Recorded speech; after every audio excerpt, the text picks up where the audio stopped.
ಆತ್ಮೀಯ ಸೋದರ ಸೋದರಿಯರೇ, ಎಲ್ಲ ಹಿರಿಯ ನನ್ನ KTFನ ಸೋದರ ಸೋದರಿಯರೇ, ತಂತ್ರ ವರ್ಗದವರಿಗೂ ನಮಸ್ಕಾರಗಳನ್ನ ತಿಳಿಸ್ತಾ, ಇವತ್ತಿನ ವಿಷಯ ಮಾನವನಲ್ಲಿ ಅಂತರ್ಗತವಾಗಿರುವಂತಹ ಶಕ್ತಿಗಳು.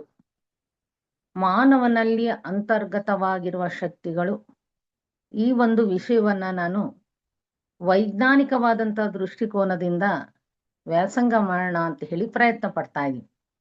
ಏಕೆಂದ್ರೆ ಇವತ್ತು ಯಾವುದೇ ವಿಷಯಗಳನ್ನ ನಾವು ಇವತ್ತಿನ ಸಂದರ್ಭದಲ್ಲಿ ಸಾಕ್ಷೀಭೂತವಾಗಿ ಅದಕ್ಕೆ ನಾವು ಯಾವುದೇ ಆಧಾರಗಳನ್ನ ಕೊಟ್ಟಾಗ ಆ ನಮ್ಮ ಈ ಯಾವ ಅಧ್ಯಯನ ಒಂದು ಯಶಸ್ವಿಯ ಕಡೆಗೆ ಸಾಗುತ್ತೆ. ಆ ಹಿನ್ನೆಲೆಯಲ್ಲಿ ಒಂದು ಸಣ್ಣ ಪ್ರಯತ್ನವನ್ನ ಮಾಡಲಿಕ್ಕೆ ಪ್ರಯತ್ನ ಪಡ್ತಾ ಇದ್ದೀನಿ. ನಮ್ಮ ಥಿಯಾಸಫಿಕಲ್ ಸೊಸೈಟಿಯ 3 ಉದ್ದೇಶಗಳನ್ನ ನಾವೆಲ್ಲ ಕೂಡ ಅರ್ಥಕೊಂಡಿದೀವಿ. 3 ಉದ್ದೇಶಗಳು ನಮ್ಗೆಲ್ರಿಗೂ ಕೂಡ ಪರಿಚಯವಾಗಿದೆ. ಒಂದು ಮೊದಲನೇ ಉದ್ದೇಶ, ಕುಲ, ಲಿಂಗ, ಜಾತಿ, ಮತ ಏನಿದೆ ಈ ಯಾವ ಭೇದಗಳನ್ನು ಎಣಿಸದೆ ಸಾರ್ವತ್ರಿಕವಾದಂತ ಸೋದರ ಭಾವವನ್ನ ಅಂಕುರಾರ್ಪಣೆ ಮಾಡೋದು. ಯಾವುದೇ ಭೇದ ಭಾವ ಇಲ್ಲದಂತೆ ಮೂಲ ಉದ್ದೇಶ ಸಹೋದರ ಭಾವದ ಅಂಕುರಾರ್ಪಣೆ. ಎರಡನೇದು, ತುಲನಾತ್ಮಕ ಮತಗಳ ವ್ಯಾಸಂಗ, ತತ್ವಶಾಸ್ತ್ರ ಮತ್ತು ವಿಜ್ಞಾನದ ಅಧ್ಯಯನಕ್ಕೆ ಪ್ರೋತ್ಸಾಹ ಕೊಡೋದು. ಯಾವುದನ್ನೂ ಕಡೆಗಣಿಸದೆ ಯಾವೆಲ್ಲವೂ ಕೂಡ ಇವತ್ತು ಬೇಕಾಗಿದೆ ಪೂರಕವಾಗಿ ನಮ್ಮ ಸಾಹಿತ್ಯಕ್ಕೆ, ನಮ್ಮ ಆಧ್ಯಾತ್ಮಿಕವಾದಂಥ ಪ್ರಗತಿಗೆ, ಆ ಎಲ್ಲದಕ್ಕೂ ಕೂಡ ಪೂರಕವಾದಂತಹ ವಿಚಾರಗಳನ್ನ ನಾವು ಮತ್ತೊಂದು ಅದನ್ನ ಹೋಲಿಕೆ ಮಾಡುವುದರ ಮುಖಾಂತರ ತುಲನಾತ್ಮಕ ಅಧ್ಯಯನದ ಕಡೆಗೆ ಗಮನವನ್ನು ಹರಿಸಿದಾಗ ಮತ್ತಷ್ಟು ಜ್ಞಾನ ನಮ್ಮಲ್ಲಿ ವೃದ್ಧಿಯಾಗುತ್ತೆ. ಹಾಗಾಗಿ ಥಿಯಾಸಫಿ ಇದಕ್ಕೋಸ್ಕರ ಪ್ರೋತ್ಸಾಹವನ್ನ ನೀಡ್ತಾ ಇದೆ. ಇನ್ನು ಮೂರನೇದು, ಅತಿ ಮುಖ್ಯವಾಗಿ ಇರುವಂತ ಉದ್ದೇಶ, ಪ್ರಕೃತಿಯ ಗುಪ್ತ ನಿಯಮಗಳನ್ನು ಮತ್ತು ಮಾನವನಲ್ಲಿ ಅಡಗಿರುವಂತಹ ಸುಪ್ತ ಶಕ್ತಿಗಳನ್ನ ನಾವು ಕಂಡುಕೊಳ್ಳೋದು. ಇದಕ್ಕೆ ಹೆಚ್ಚು ಪ್ರೋತ್ಸಾಹವನ್ನ ಕೊಡ್ಲಿಕ್ಕೆ ಹೊರಟ್ರದೆ ಮೂರನೇ ಉದ್ದೇಶ. ಆ ಹಿನ್ನೆಲೆಯಲ್ಲಿ ನಾನು ಇವತ್ತು ಈ ಒಂದು ವಿಷಯವನ್ನ ತೆಗೆದುಕೊಳ್ತಾ ಇದ್ದೀನಿ. ಮೂರನೇ ಉದ್ದೇಶವಾದಂತಹ ಪ್ರಕೃತಿಯ ಗುಪ್ತ ಶಕ್ತಿಗಳನ್ನು ಮತ್ತು ಮಾನವನಲ್ಲಿ ಅಡಗಿರುವಂತಹ ಸುಪ್ತ ಶಕ್ತಿಗಳನ್ನ ಹೊರತೆಗೆಯುವುದು ಹೇಗೆ ಸಾಧ್ಯತೆ ಇದೆ, ಇವೆರಡರ ಮುಖಾಂತರ ಇವತ್ತು ಆಧ್ಯಾತ್ಮದ ಒಂದು ಶಕ್ತಿ ಹೆಚ್ಚಾಗ್ಲಿಕ್ಕೆ ಸಾಧ್ಯವಾಗುತ್ತೆ. ಥಿಯಾಸಫಿಯ ಧ್ಯೇಯೋದ್ದೇಶಗಳಲ್ಲಿ ಮೂರನೇ ಉದ್ದೇಶವಾದಂತಹ ಈ ಪ್ರಕೃತಿಯ ನಿಯಮಗಳು ಸಾಕಷ್ಟು ನಮಗೆ ಶಕ್ತಿಯುತವಾಗಿ ಇದೆ ಅನ್ನೋದು ಪರಿಚಯ ಆಗಿದೆ. ಯಾಕೆಂದ್ರೆ ನಾವೆಲ್ಲ ಕೂಡ ಪ್ರಕೃತಿಯ ಮುಂದೆ ಬಹಳ ಚಿಕ್ಕವರು. ಅದರಲ್ಲಿ ಅಡಗಿರುವಂತ ಶಕ್ತಿಗಳನ್ನ ಅರಿಯಲಿಕ್ಕೆ ಸಾಕಷ್ಟು ಜನ್ಮಗಳೇ ಬೇಕಾಗುತ್ತೆ. ಇದುವರೆಗೂ ಕೂಡ ಅಧ್ಯಯನ, ಆ ಒಂದು ತಪಸ್ಸು ಎಲ್ಲವನ್ನೂ ಮಾಡಿರುವಂತಹ ಯೋಗ ದೃಷ್ಟಿ ಇರುವಂತಹ ಋಷಿವರ್ಯರೆಲ್ಲರೂ ಕೂಡ ನಮ್ಗೆ ಈ ಆಧ್ಯಾತ್ಮದ ಜ್ಞಾನವನ್ನ ನೀಡಿದ್ದಾರೆ.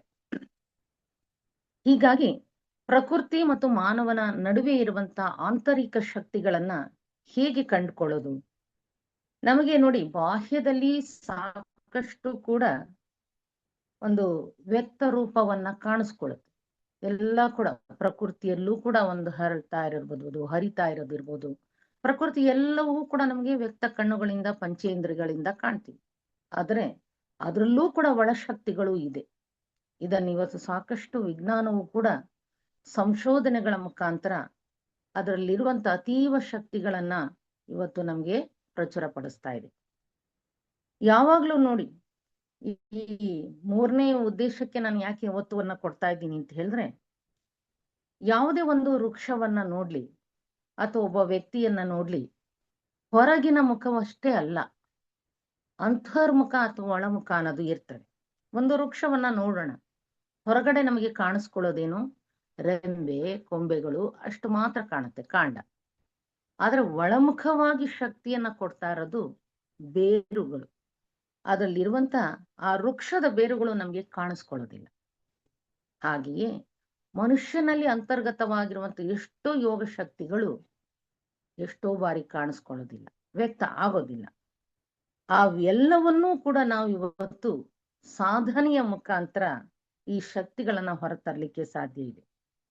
ಅದನ್ನ ಅನ್ವೇಷಣೆ ಮಾಡಲಿಕ್ಕೆ ಇವತ್ತು ವಿಜ್ಞಾನವೂ ಹೊರಟಿದೆ, ಹಾಗೆ ನಮ್ಮ ಆಧ್ಯಾತ್ಮ ಜ್ಞಾನವೂ ಕೂಡ ಮುಂಚೂಣಿಯಲ್ಲಿದೆ. ಯಾಕೆ ಇದನ್ನ ನಾವು ವೈಜ್ಞಾನಿಕ ದೃಷ್ಟಿಕೋನದಿಂದನೇ ಇದನ್ನ ಅವಲೋಕನ ಮಾಡೋಣ ಅಂತ ಹೇಳಿದ್ರೆ, ವಿಜ್ಞಾನ ಒಂದು ಕಡೆ ಏನನ್ನ ತಿಳಿಸ್ಕೊಡುತ್ತೆ ಅಂದ್ರೆ ಪ್ರಯೋಗವನ್ನ ಮಾಡುತ್ತೆ, ಅಬ್ಸರ್ವೇಷನ್ ವೀಕ್ಷಣೆಯನ್ನ ಮಾಡುತ್ತೆ, ತೀರ್ಮಾನದ ಮಾರ್ಗವನ್ನ ಅದು ಅನುಸರಿಸುತ್ತೆ, ಒಂದು ಆಧಾರಗಳನ್ನ ಕೊಡ್ತದೆ, ಪ್ರಯೋಗವನ್ನ ಮಾಡ್ತದೆ, ವೀಕ್ಷಣೆಯನ್ನ ಮಾಡ್ತದೆ. ಈ ಎಲ್ಲದರ ಮುಖಾಂತರ ವಿಜ್ಞಾನ ಇವತ್ತು ತನ್ನ ಸತ್ಯವನ್ನ ಹೊರಸೂರಿಸಲಿಕ್ಕೆ ಪ್ರಯತ್ನ ಪಡ್ತಾ ಇದೆ.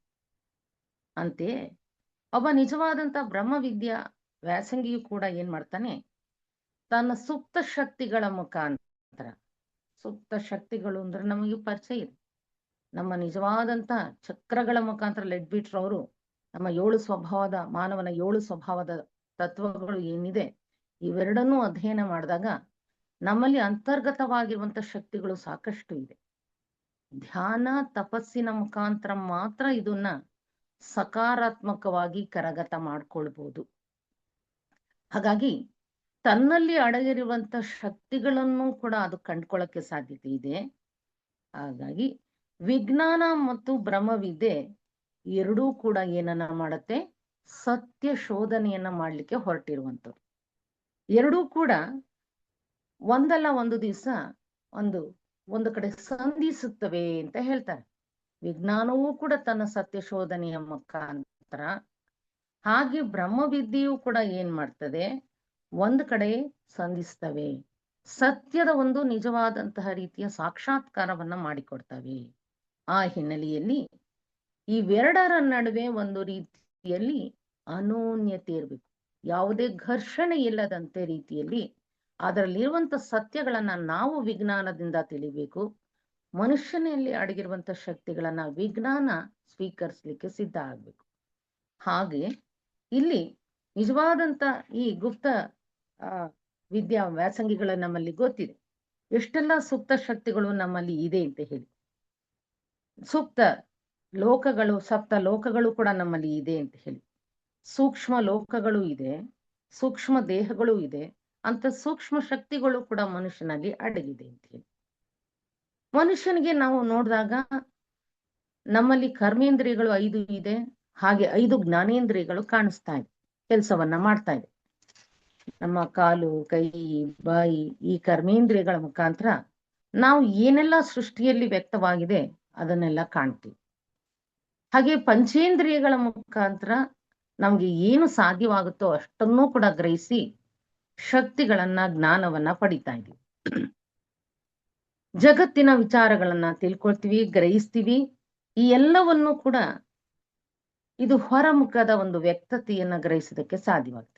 ಆದರೆ ಇಂದ್ರಿಯಗಳ ಮೂಲಕ ಎಲ್ಲವನ್ನು ಕೂಡ ಅಂತರ್ಗತವಾಗಿರುವಂತ ಸೂಕ್ತ ಶಕ್ತಿಗಳನ್ನ ಅರಿಲಿಕ್ಕೆ ಅಸಾಧ್ಯತೆ, ಕಷ್ಟ ಸಾಧ್ಯ. ಆದ್ರೆ ಇವತ್ತು ಸಾಧ್ಯತೆ ಇದೆ.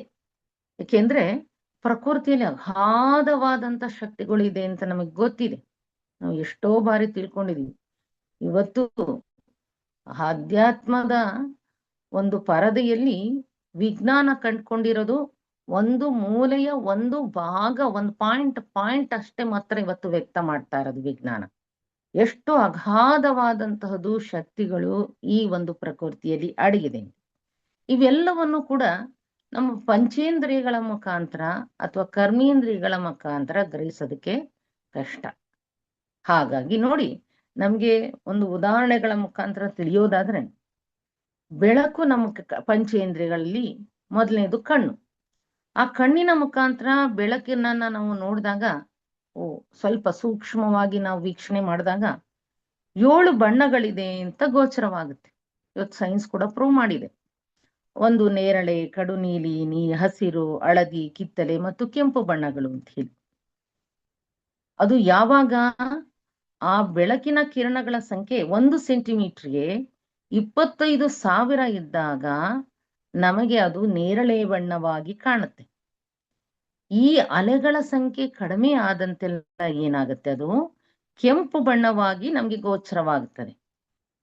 ಹಾಗಾಗಿ ಈ ಅಲೆಗಳ ಸಂಖ್ಯೆ 1 ಸೆಂಟಿಮೀಟರ್ಗೆ 15,000ಕ್ಕಿಂತ ಕಡಿಮೆ ಆದಾಗ ಪೂರ್ಣವಾಗಿ ನಮಗೆ ಬಣ್ಣಗಳು ಗೋಚರ ಆಗೋದಿಲ್ಲ ಈ ಒಂದು ಪಂಚೇಂದ್ರಿಗಳಿಗೆ.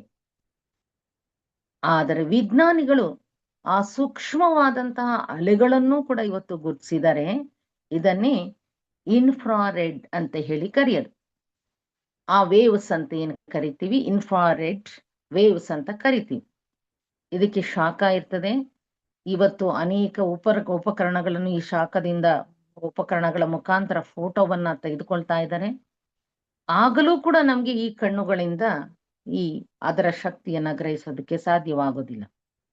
ಅಂತೆಯೇ ಈ ಅಲ್ಟ್ರಾ ವೈಡ್ಲೈಟ್ ಅಂತ ಹೇಳಿ ಇವತ್ತು ಏನ್ ಕರಿತಾ ಇದೀವಿ ಅಲೆಗಳನ್ನ, ಅದು ಕೂಡ ಇರುವಂತ ಸಂದರ್ಭದಲ್ಲಿ ನಮ್ಗೆ ಎಷ್ಟೋ ಅದರ ಒಂದು ಶಕ್ತಿಗಳು ಪರಿಚಯ ಆಗೋದಿಲ್ಲ. ಆದ್ರೆ ಇವತ್ತು ಸಾಕಷ್ಟು ಉಪಕರಣಗಳನ್ನ ಬಳಸಿ ಇವತ್ತು, ಅಥವಾ ಗಾಮಾ ಕಿರಣಾಸ್ ಅಂತ ಏನ್ ಕರಿತೀವಿ, ಗಾಮಾ ರೇಸ್ ಅಂತ ಕರಿತೀವಿ, ಎಕ್ಸ್ರೇಸ್ ಅಂತ ಕರಿತಾ ಇದೀವಿ, ಇವುಗಳನ್ನೆಲ್ಲವೂ ಕೂಡ ಉಪಕರಣಗಳನ್ನ ಬಳಸಿ ಇವತ್ತು ನಿಜವಾದಂತ ಜೀವಶಾಸ್ತ್ರಜ್ಞರು ಸಾಕಷ್ಟು ರೀತಿಯಲ್ಲಿ ತಮ್ಮ ಸಂಶೋಧನೆಗಳನ್ನ ಮಾಡಿ ಆ ಉಪಕರಣಗಳ ಮುಖಾಂತರ ಎಷ್ಟೋ ರೋಗಗಳಿಗೆ ಚಿಕಿತ್ಸೆಯನ್ನ ನೀಡ್ತಾ ಇದ್ದಾರೆ. ಇದು ಒಂದು ಪಂಚೇಂದ್ರಿಯಗಳ ಮುಖಾಂತರ ನಮಗೆ ಎಷ್ಟು ಸಾಧ್ಯ ಅಷ್ಟು ಮಾತ್ರ ನಮಗೆ ಲಿಮಿಟೇಷನ್. ಇನ್ನ ಎರಡನೇದು ನಮಗೆ ಇರುವಂತಹದ್ದು ಕಿವಿ. ಈ ಕಿವಿಯ ಶಬ್ದ ಗ್ರಹಣ ಶಕ್ತಿಯು ಕೂಡ ಒಂದು ಲಿಮಿಟೇಷನ್, ಮಿತಿಯನ್ನ ಹೊಂದಿದೆ. ಅದು ಹೇಗೆ ನಮಗೆ ಶಬ್ದವನ್ನು ಉಂಟು ಮಾಡುತ್ತೆ? ಗಾಳಿಯ ಮುಖಾಂತರ ಅಲೆಗಳನ್ನ ಎಬ್ಬಿಸಿ ನಮಗೆ ಶಬ್ದದ ಒಂದು ಗ್ರಹಿಕೆ ಆಗುವಂತೆ ಮಾಡ್ತದೆ. ಅಲ್ಲೂ ಕೂಡ ನೋಡಿ, 1 ಸೆಕೆಂಡ್ಗೆ 16.5 ಶಬ್ದದ ಅಲೆಗಳು ಉತ್ಪತ್ತಿಯಾದ್ರೆ ಸಣ್ಣ ಮಟ್ಟದಲ್ಲಿ ಮಂದ್ರ ಸ್ಥಾಯಿಯಲ್ಲಿ ನಮ್ಗೆ ಶಬ್ದ ಕೇಳುತ್ತಂತೆ. ಏನೋ 16.5 ಶಬ್ದದ ಅಲೆಗಳಿದ್ದಾಗ ಕಂಪ್ಲೀಟ್ ಕ್ಲಿಯರೆನ್ಸ್ ಇಲ್ಲ, ಸಣ್ಣ ಪೀಸು ತರ ಕೇಳಿಸುತ್ತೆ. ಅದು ಅನೇಕರಿಗೆ ಕೇಳಿಸೋದೇ ಇಲ್ಲ ಅಂತ ಹೇಳ್ತಾರೆ. ಇನ್ನು ಸೆಕೆಂಡಿಗೆ 40 ಅಲೆಗಳು ಇದ್ದಾಗ ಅದರ ಶಬ್ದ ಸ್ವಲ್ಪ ಮಂದ್ರಕ್ಕಿಂತ ತೀವ್ರತೆಯನ್ನ ಪಡ್ಕೊಳ್ಳುತ್ತೆ. ಹಾಗೆಯೇ ಸೆಕೆಂಡಿಗೆ ಇನ್ನೂ ಕೂಡ ಅಲೆಗಳ ಸಂಖ್ಯೆ 16ಕ್ಕಿಂತ ಕಡಿಮೆ ಆದ್ರೆ ನಿಜವಾಗ್ಲೂ ಕೂಡ ಮಾನವನಿಗೆ ಏನೂ ಕೂಡ ಕೇಳಿಸೋದಕ್ಕೆ ಸಾಧ್ಯ ಆಗಲ್ಲ. ಆದರೆ ಅನೇಕ ಪ್ರಾಣಿಗಳಿಗೆ ಮಾನವನ ಗ್ರಹಣ ಶಕ್ತಿಗಿಂತ ಆ ಪ್ರಾಣಿಗಳಿಗೆ ಶಬ್ದ ಗ್ರಹಣ ಶಕ್ತಿ ಬಹಳ ವೇಗವಾಗಿದೆ. ಅವು ಸೂಕ್ಷ್ಮವಾಗಿರ್ತವೆ. ಉದಾಹರಣೆಗೆ ಒಂದು ನಾಯಿ ಏನ್ ಮಾಡುತ್ತೆ ಅಂದ್ರೆ, ಅದಕ್ಕೆ ಅದರ ಒಂದು 2 ಕಂಪ್ಯಾರಿಸನ್ ಅನ್ನ ಮಾಡ್ತಾ ಇದ್ದಾರೆ. ನಾಯಿಗಾಗಿ ತಯಾರಿಸಿರುವಂತ ಒಂದು ಪಿಪಿಯನ್ನ ಊದ್ದಾಗ ಅದರ ಶಬ್ದ ನಾಯಿಗೆ ಕೇಳಿಸುತ್ತಂತೆ, ಮನುಷ್ಯರಿಗೆ ಅದರ ಶಬ್ದ ಕೇಳಿಸೋದಿಲ್ವಂತೆ. ಎಷ್ಟು ಸೂಕ್ಷ್ಮತೆಯನ್ನ ಹೊಂದಿದೆ ಲೆಕ್ಕ ಹಾಕೊಳ್ಳಿ ಈ ಒಂದು ನಾಯಿ ಅಥವಾ ಪ್ರಾಣಿ ವರ್ಗದವರು. ಆದ್ರೆ ಆ ನಾಯಿ ಶಬ್ದವನ್ನ ಗ್ರಹಿಸಿ ಓಡಿ ಬರುತ್ತೆ, ಓ ಎಲ್ಲೋ ಶಬ್ದ ಬರ್ತಾ ಇದೆ, ಏನೋ ಅಲ್ಲಿ ಆಗಿದೆ ಅಂತ ಹೇಳಿ. ಅದೇ ರೀತಿ ಬಾವಲಿಗಳು ಅಂತ ಕೇಳಿದ್ವಿ. ಪಕ್ಷಿಗಳು ಗಿಡದ ಮೇಲೆ ಮರದ ಮೇಲೆ ಇರ್ತವೆ, ಅವುಗಳಿಗೆ ಕಣ್ಣಿಲ್ಲಂತೆ, ಅತಿ ಸೂಕ್ಷ್ಮವಾದ ಗ್ರಹಣ ಶಕ್ತಿ ಇದೆ ಅಂತ ಇದಕ್ಕೆ. ಅವು ಹೇಗಿದೆ ಅಂದ್ರೆ, ಅವು ಸೂಕ್ಷ್ಮವಾದ ಗ್ರಹಣ ಶಕ್ತಿಯ ಮುಖಾಂತರವೇ ಡಿಕ್ಕಿ ಕೊಡದೆ ಒಂದಕ್ಕೊಂದು ಹಾರಾಟವನ್ನ ಮಾಡ್ತೇವೆ. ಡಿಕ್ಕಿನೇ ಹೊಂದೋದಿಲ್ವಂತೆ. ಹೇಗಪ್ಪ ಸಾಧ್ಯ ಅಂದ್ರೆ, ನಮ್ಮ ಕಿವಿಗೆ ಕೇಳದಂತ ಸೂಕ್ಷ್ಮವಾದ ಶಬ್ದದ ಅಲೆಗಳು ಈ ಪ್ರಾಣಿಗಳಿಗೆ ಗ್ರಹಿಸುವಂತ ಸೂಕ್ಷ್ಮತೆ ಇದೆ. ಹೀಗಾಗಿ ನಮ್ಮಲ್ಲಿ ಇನ್ನೂ ಕೂಡ ಸಾಕಷ್ಟು ಕೂಡ ಮಿತಿಯಲ್ಲೇ ನಮ್ಮ ಗ್ರಹಣ ಶಕ್ತಿ ಇದೆ.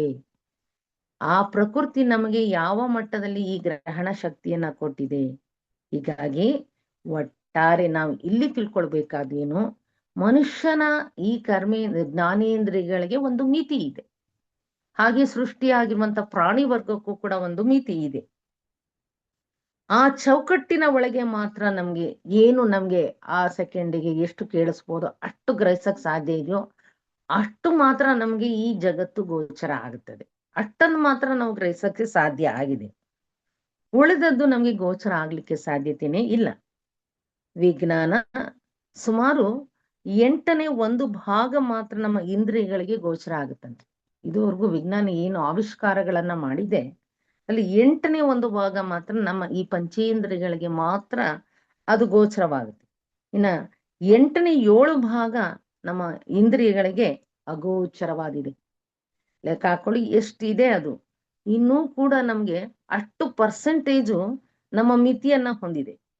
ಸೂಕ್ಷ್ಮದರ್ಶಕ ಆಗಿರ್ಬೋದು, ದೂರದರ್ಶಕ ಆಗಿರ್ಬೋದು, ಎಕ್ಸ್ರೇಸ್ ಅಂತ ಏನ್ ಕರಿತೀವಿ, ಫೋಟೋಗ್ರಫಿ ಅಂತ ಏನ್ ಕರಿತೀವಿ, ಈ ಎಲ್ಲವುಗಳ ಮುಖಾಂತರ ಮಾನವನ ಇಂದ್ರಿಯಗಳಿಗೆ ಅಗೋಚರವಾಗಿರುವಂತಹ ಶಕ್ತಿಗಳನ್ನ ಉಪಕರಣದ ಮುಖಾಂತರ ವಿಜ್ಞಾನಿಗಳು ನಮ್ಗೆ ಪರಿಚಯ ಮಾಡ್ತಾ ಇದ್ದಾರೆ. ಹೀಗಾಗಿ ವಿಜ್ಞಾನ ಎಷ್ಟರ ಮಟ್ಟಿಗೆ ಇವತ್ತು ಸತ್ಯವನ್ನ ವ್ಯಕ್ತಪಡಿಸ್ಲಿಕ್ಕೆ ಉಪಕರಣಗಳನ್ನ ಬಳಸಿ ಮಾಡ್ತಾರೆ. ಹಾಗಾಗಿ ಜ್ಞಾನವನ್ನ ಹೊಂದೋದಕ್ಕೆ ನಾವು ಕೂಡ ಇಂದ್ರಿಯಗಳಿಗೆ ಮಿತಿಯನ್ನ ಹೊಂದಿರೋದ್ರಿಂದ ಹೇಗೆ ಹಲವಾರು ಶಕ್ತಿಗಳು ಇನ್ನೂ ಕೂಡ ನಮ್ಗೆ ಪರಿಚಯವಾಗಬೇಕಾಗಿದೆ ಅನ್ನೋದನ್ನ ನಾವು ಇಲ್ಲಿ ತಿಳ್ಕೊಳ್ಳೋಕೆ ಸಾಧ್ಯವಾಗುತ್ತೆ. ಹಾಗೆ ನಮ್ಮಲ್ಲಿ ಯೋಗಾಭ್ಯಾಸಿಗಳು ಏನಿದ್ದಾರೆ, ಈ ಯೋಗ ಸನ್ಯಾಸಿಗಳು ಏನಿದ್ದಾರೆ, ಅವರು ತಮ್ಮ ನಿಜವಾದ ಸಾಧನೆಯ ಮುಖಾಂತರ ಶಕ್ತಿಗಳನ್ನ ಅವರು ವ್ಯಕ್ತಪಡಿಸ್ಕೊಂಡು ಅವುಗಳ ಮುಖಾಂತರ ಜಗತ್ತಿನಲ್ಲಿ ಇರುವಂತಹ ಶಕ್ತಿಗಳನ್ನ ವ್ಯಕ್ತ ಮಾಡ್ಕೊಂಡಿದ್ದಾರೆ. ತಮ್ಮಲ್ಲಿ ಯೋಗ ದೃಷ್ಟಿಯಿಂದ ಇವತ್ತು ಕ್ಲೇರ್ ವಾಯನ್ಸ್ ಅಂತ ಏನ್ ಕರಿತೀವಿ, ದಿವ್ಯ ದೃಷ್ಟಿ ಅಂತ ಏನ್ ಕರಿತೀವಿ, ಏನೆಲ್ಲಾ ನಡೀತಾ ಇದೆ, ಇವತ್ತಿನ ಆಗು ಹೋಗುಗಳನ್ನ ಎಲ್ಲವನ್ನು ಕೂಡ ರೆಕಾರ್ಡ್ ಆಗ್ತಾ ಇದೆ ಅನ್ನೋದನ್ನ ಅವರು ದಿವ್ಯ ದೃಷ್ಟಿಯಿಂದನೇ ವ್ಯಕ್ತ ಮಾಡ್ಕೊಂಡಿದ್ದಾರೆ. ಹಾಗೆ ಯೋಗ ಶ್ರವಣ ಶಕ್ತಿ ಅಂತ ಕರಿತೀವಿ, ಕ್ಲೇರ್ ಆಡಿಯನ್ಸ್ ಅಂತ ಹೇಳಿ. ಆ ಯೋಗ ಸಾಧನೆಯ ಮುಖಾಂತರ ಪ್ರಕೃತಿಯಲ್ಲಿ ಅಡಗಿರುವಂತ ಶಕ್ತಿಗಳನ್ನ ನಮ್ಮ ಸಾಧನೆಯ ಮುಖಾಂತರ ಕಂಡುಕೊಂಡಿದ್ದಾರೆ. ಹಾಗೆಯೇ ಟೆಲಿಪತಿ ಅಂತ ಹೇಳಿ ಕರಿತೀವಿ, ಅಂದ್ರೆ ಇತರರ ಮನಸ್ಸಿನ ಶಕ್ತಿಗಳನ್ನ ಅವರ ಯೋಚನೆಗಳನ್ನ ಗ್ರಹಿಸೋದು.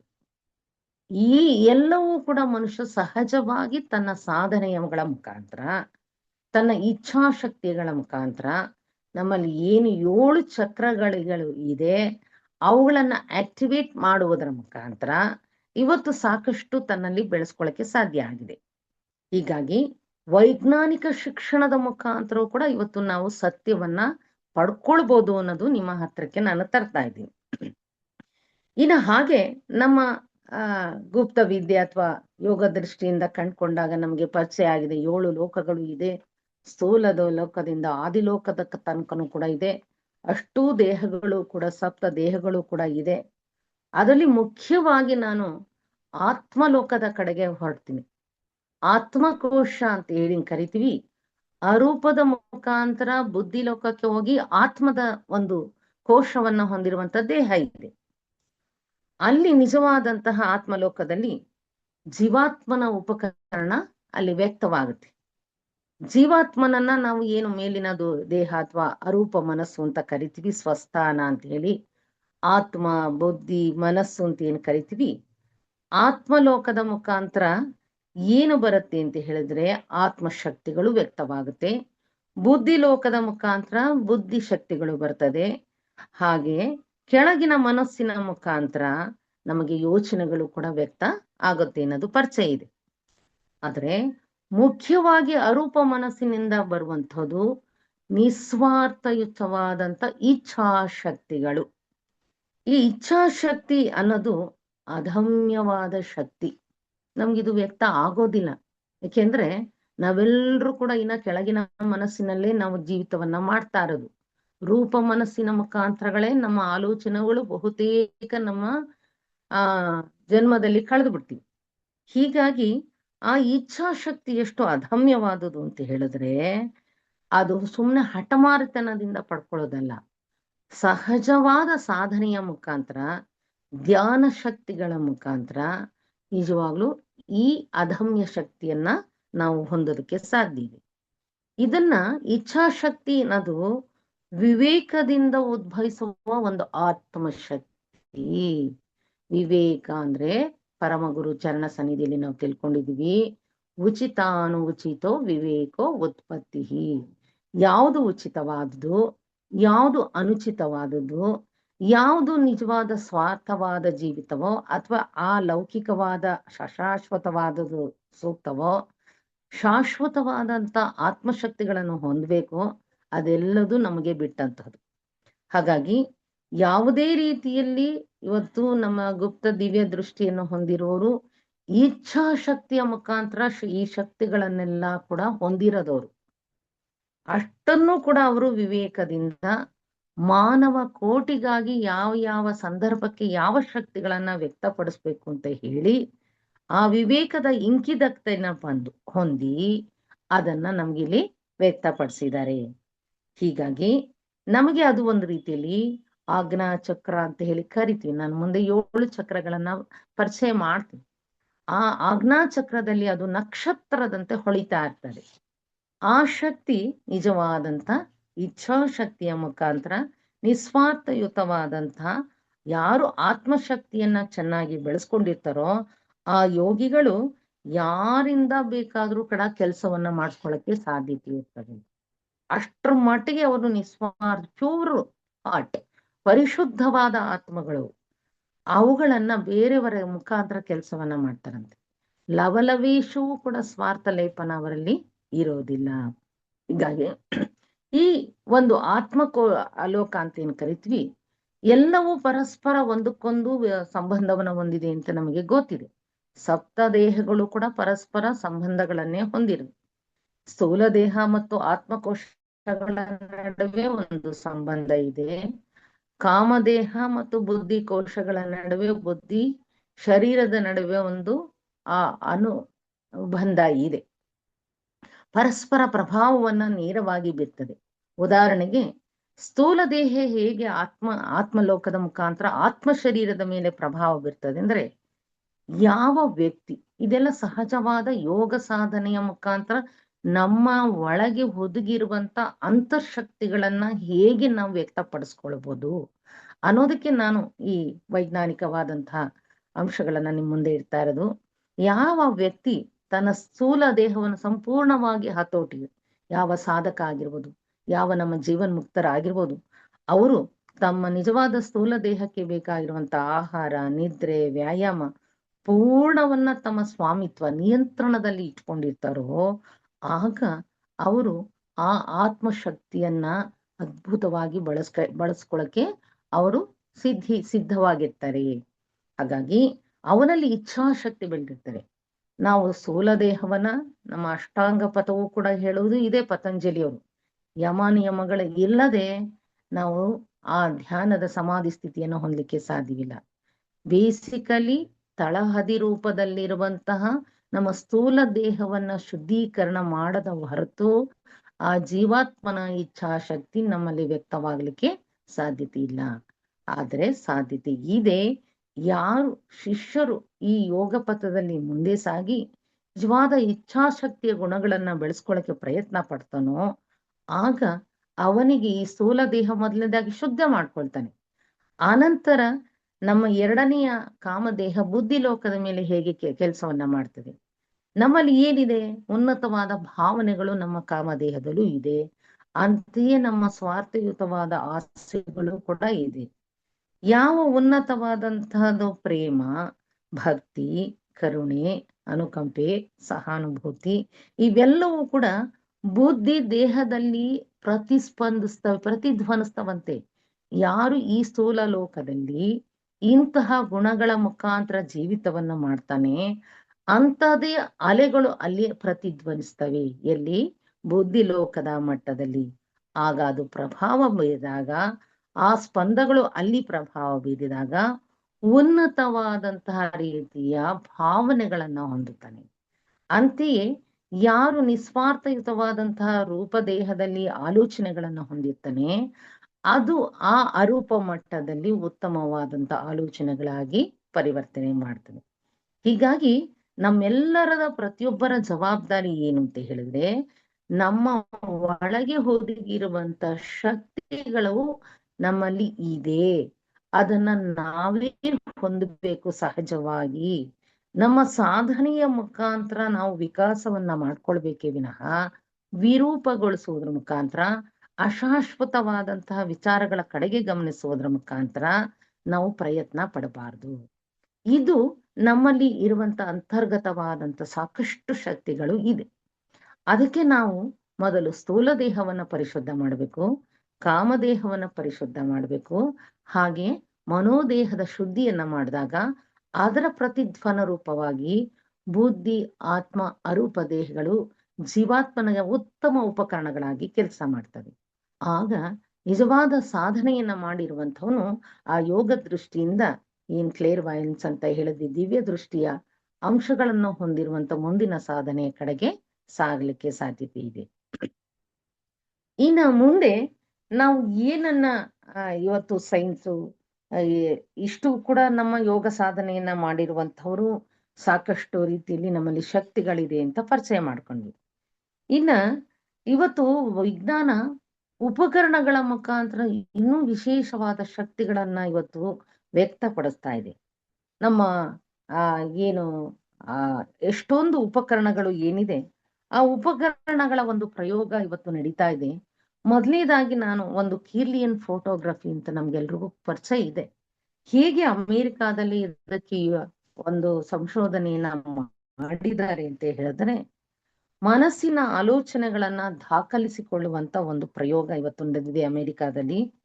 ಅತಿ ಸೂಕ್ಷ್ಮವಾದ ಕ್ಯಾಮರಾದ ಮುಂದೆ ಒಬ್ಬ ವ್ಯಕ್ತಿಯನ್ನ ಕೂರಿಸಿ ಅವನ ಎಲ್ಲಾ ಗಮನವನ್ನ ಒಂದೇ ಕಡೆ, ಒಂದೇ ಆಲೋಚನೆಯ ಮೇಲೆ ಕೇಂದ್ರೀಕರಿಸುವಂತೆ ಮಾಡ್ತಾರೆ.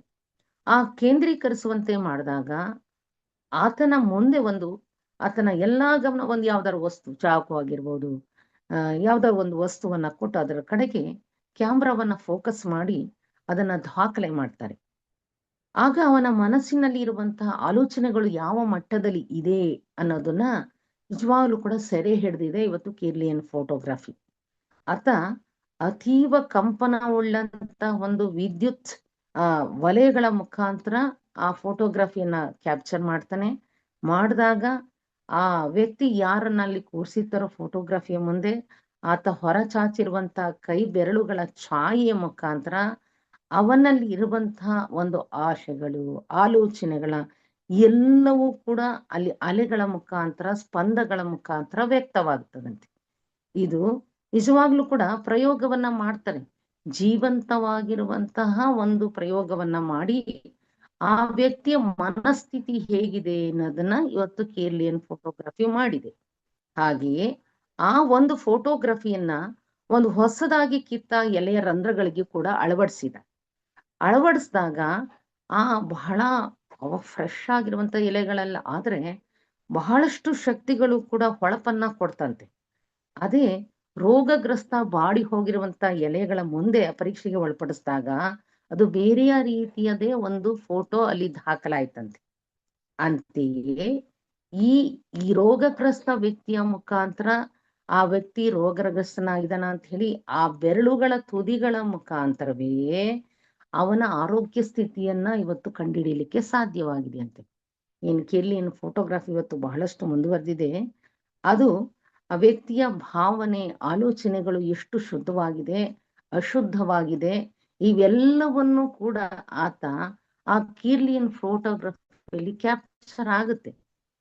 ಆಗ ಅದು ಯಾವ ರೀತಿಯಲ್ಲಿ ಆತನ ಮನಸ್ಥಿತಿ ಇದೆ ಅನ್ನೋದು ಅಲ್ಲಿ ಗೋಚರವಾಯ್ತಂತೆ. ಅವನ ಸಂಕಲ್ಪ ಬಲದಿಂದನೇ ಅವನ ಮನಸ್ಥಿತಿ, ಅವನ ಭಾವನೆಗಳು ಎಲ್ಲವೂ ಕೂಡ ಅಲ್ಲಿ ದಾಖಲಾಯ್ತಂತೆ. ಹೀಗಾಗಿ ಅಂತೆಯೇ ಗುಣಪಡಿಸುವ ಶಕ್ತಿಯನ್ನು ಕೂಡ ಈ ಫೋಟೋಗ್ರಫಿಯ ಮುಖಾಂತರ ಪ್ರಯೋಗವನ್ನ ಇವತ್ತು ಮಾಡಿದ್ದಾರೆ. ಹೀಗಾಗಿ ನಮ್ಮಲ್ಲಿ ಏನೆಲ್ಲ ಕೂಡ ಸಾಧ್ಯತೆ ಇದೆ ಅಂದ್ರೆ, ಇಲ್ಲಿ ಒಬ್ಬ ರೋಗಗ್ರಸ್ತ ಅಥವಾ ಬಾಡಿ ಹೋಗಿರುವಂತ ಎಲೆ ಮೇಲೆ ಪ್ರಯೋಗ ಮಾಡಿದಂತ ಸಂದರ್ಭದಲ್ಲಿ ನಮಗೆ ನಮ್ಮ ಒಂದು ಪರಿಸ್ಥಿತಿಯನ್ನ, ರೋಗದ ಸ್ಥಿತಿಯನ್ನ ನಾವು ಅರ್ಥಕೊಳ್ಬಹುದು.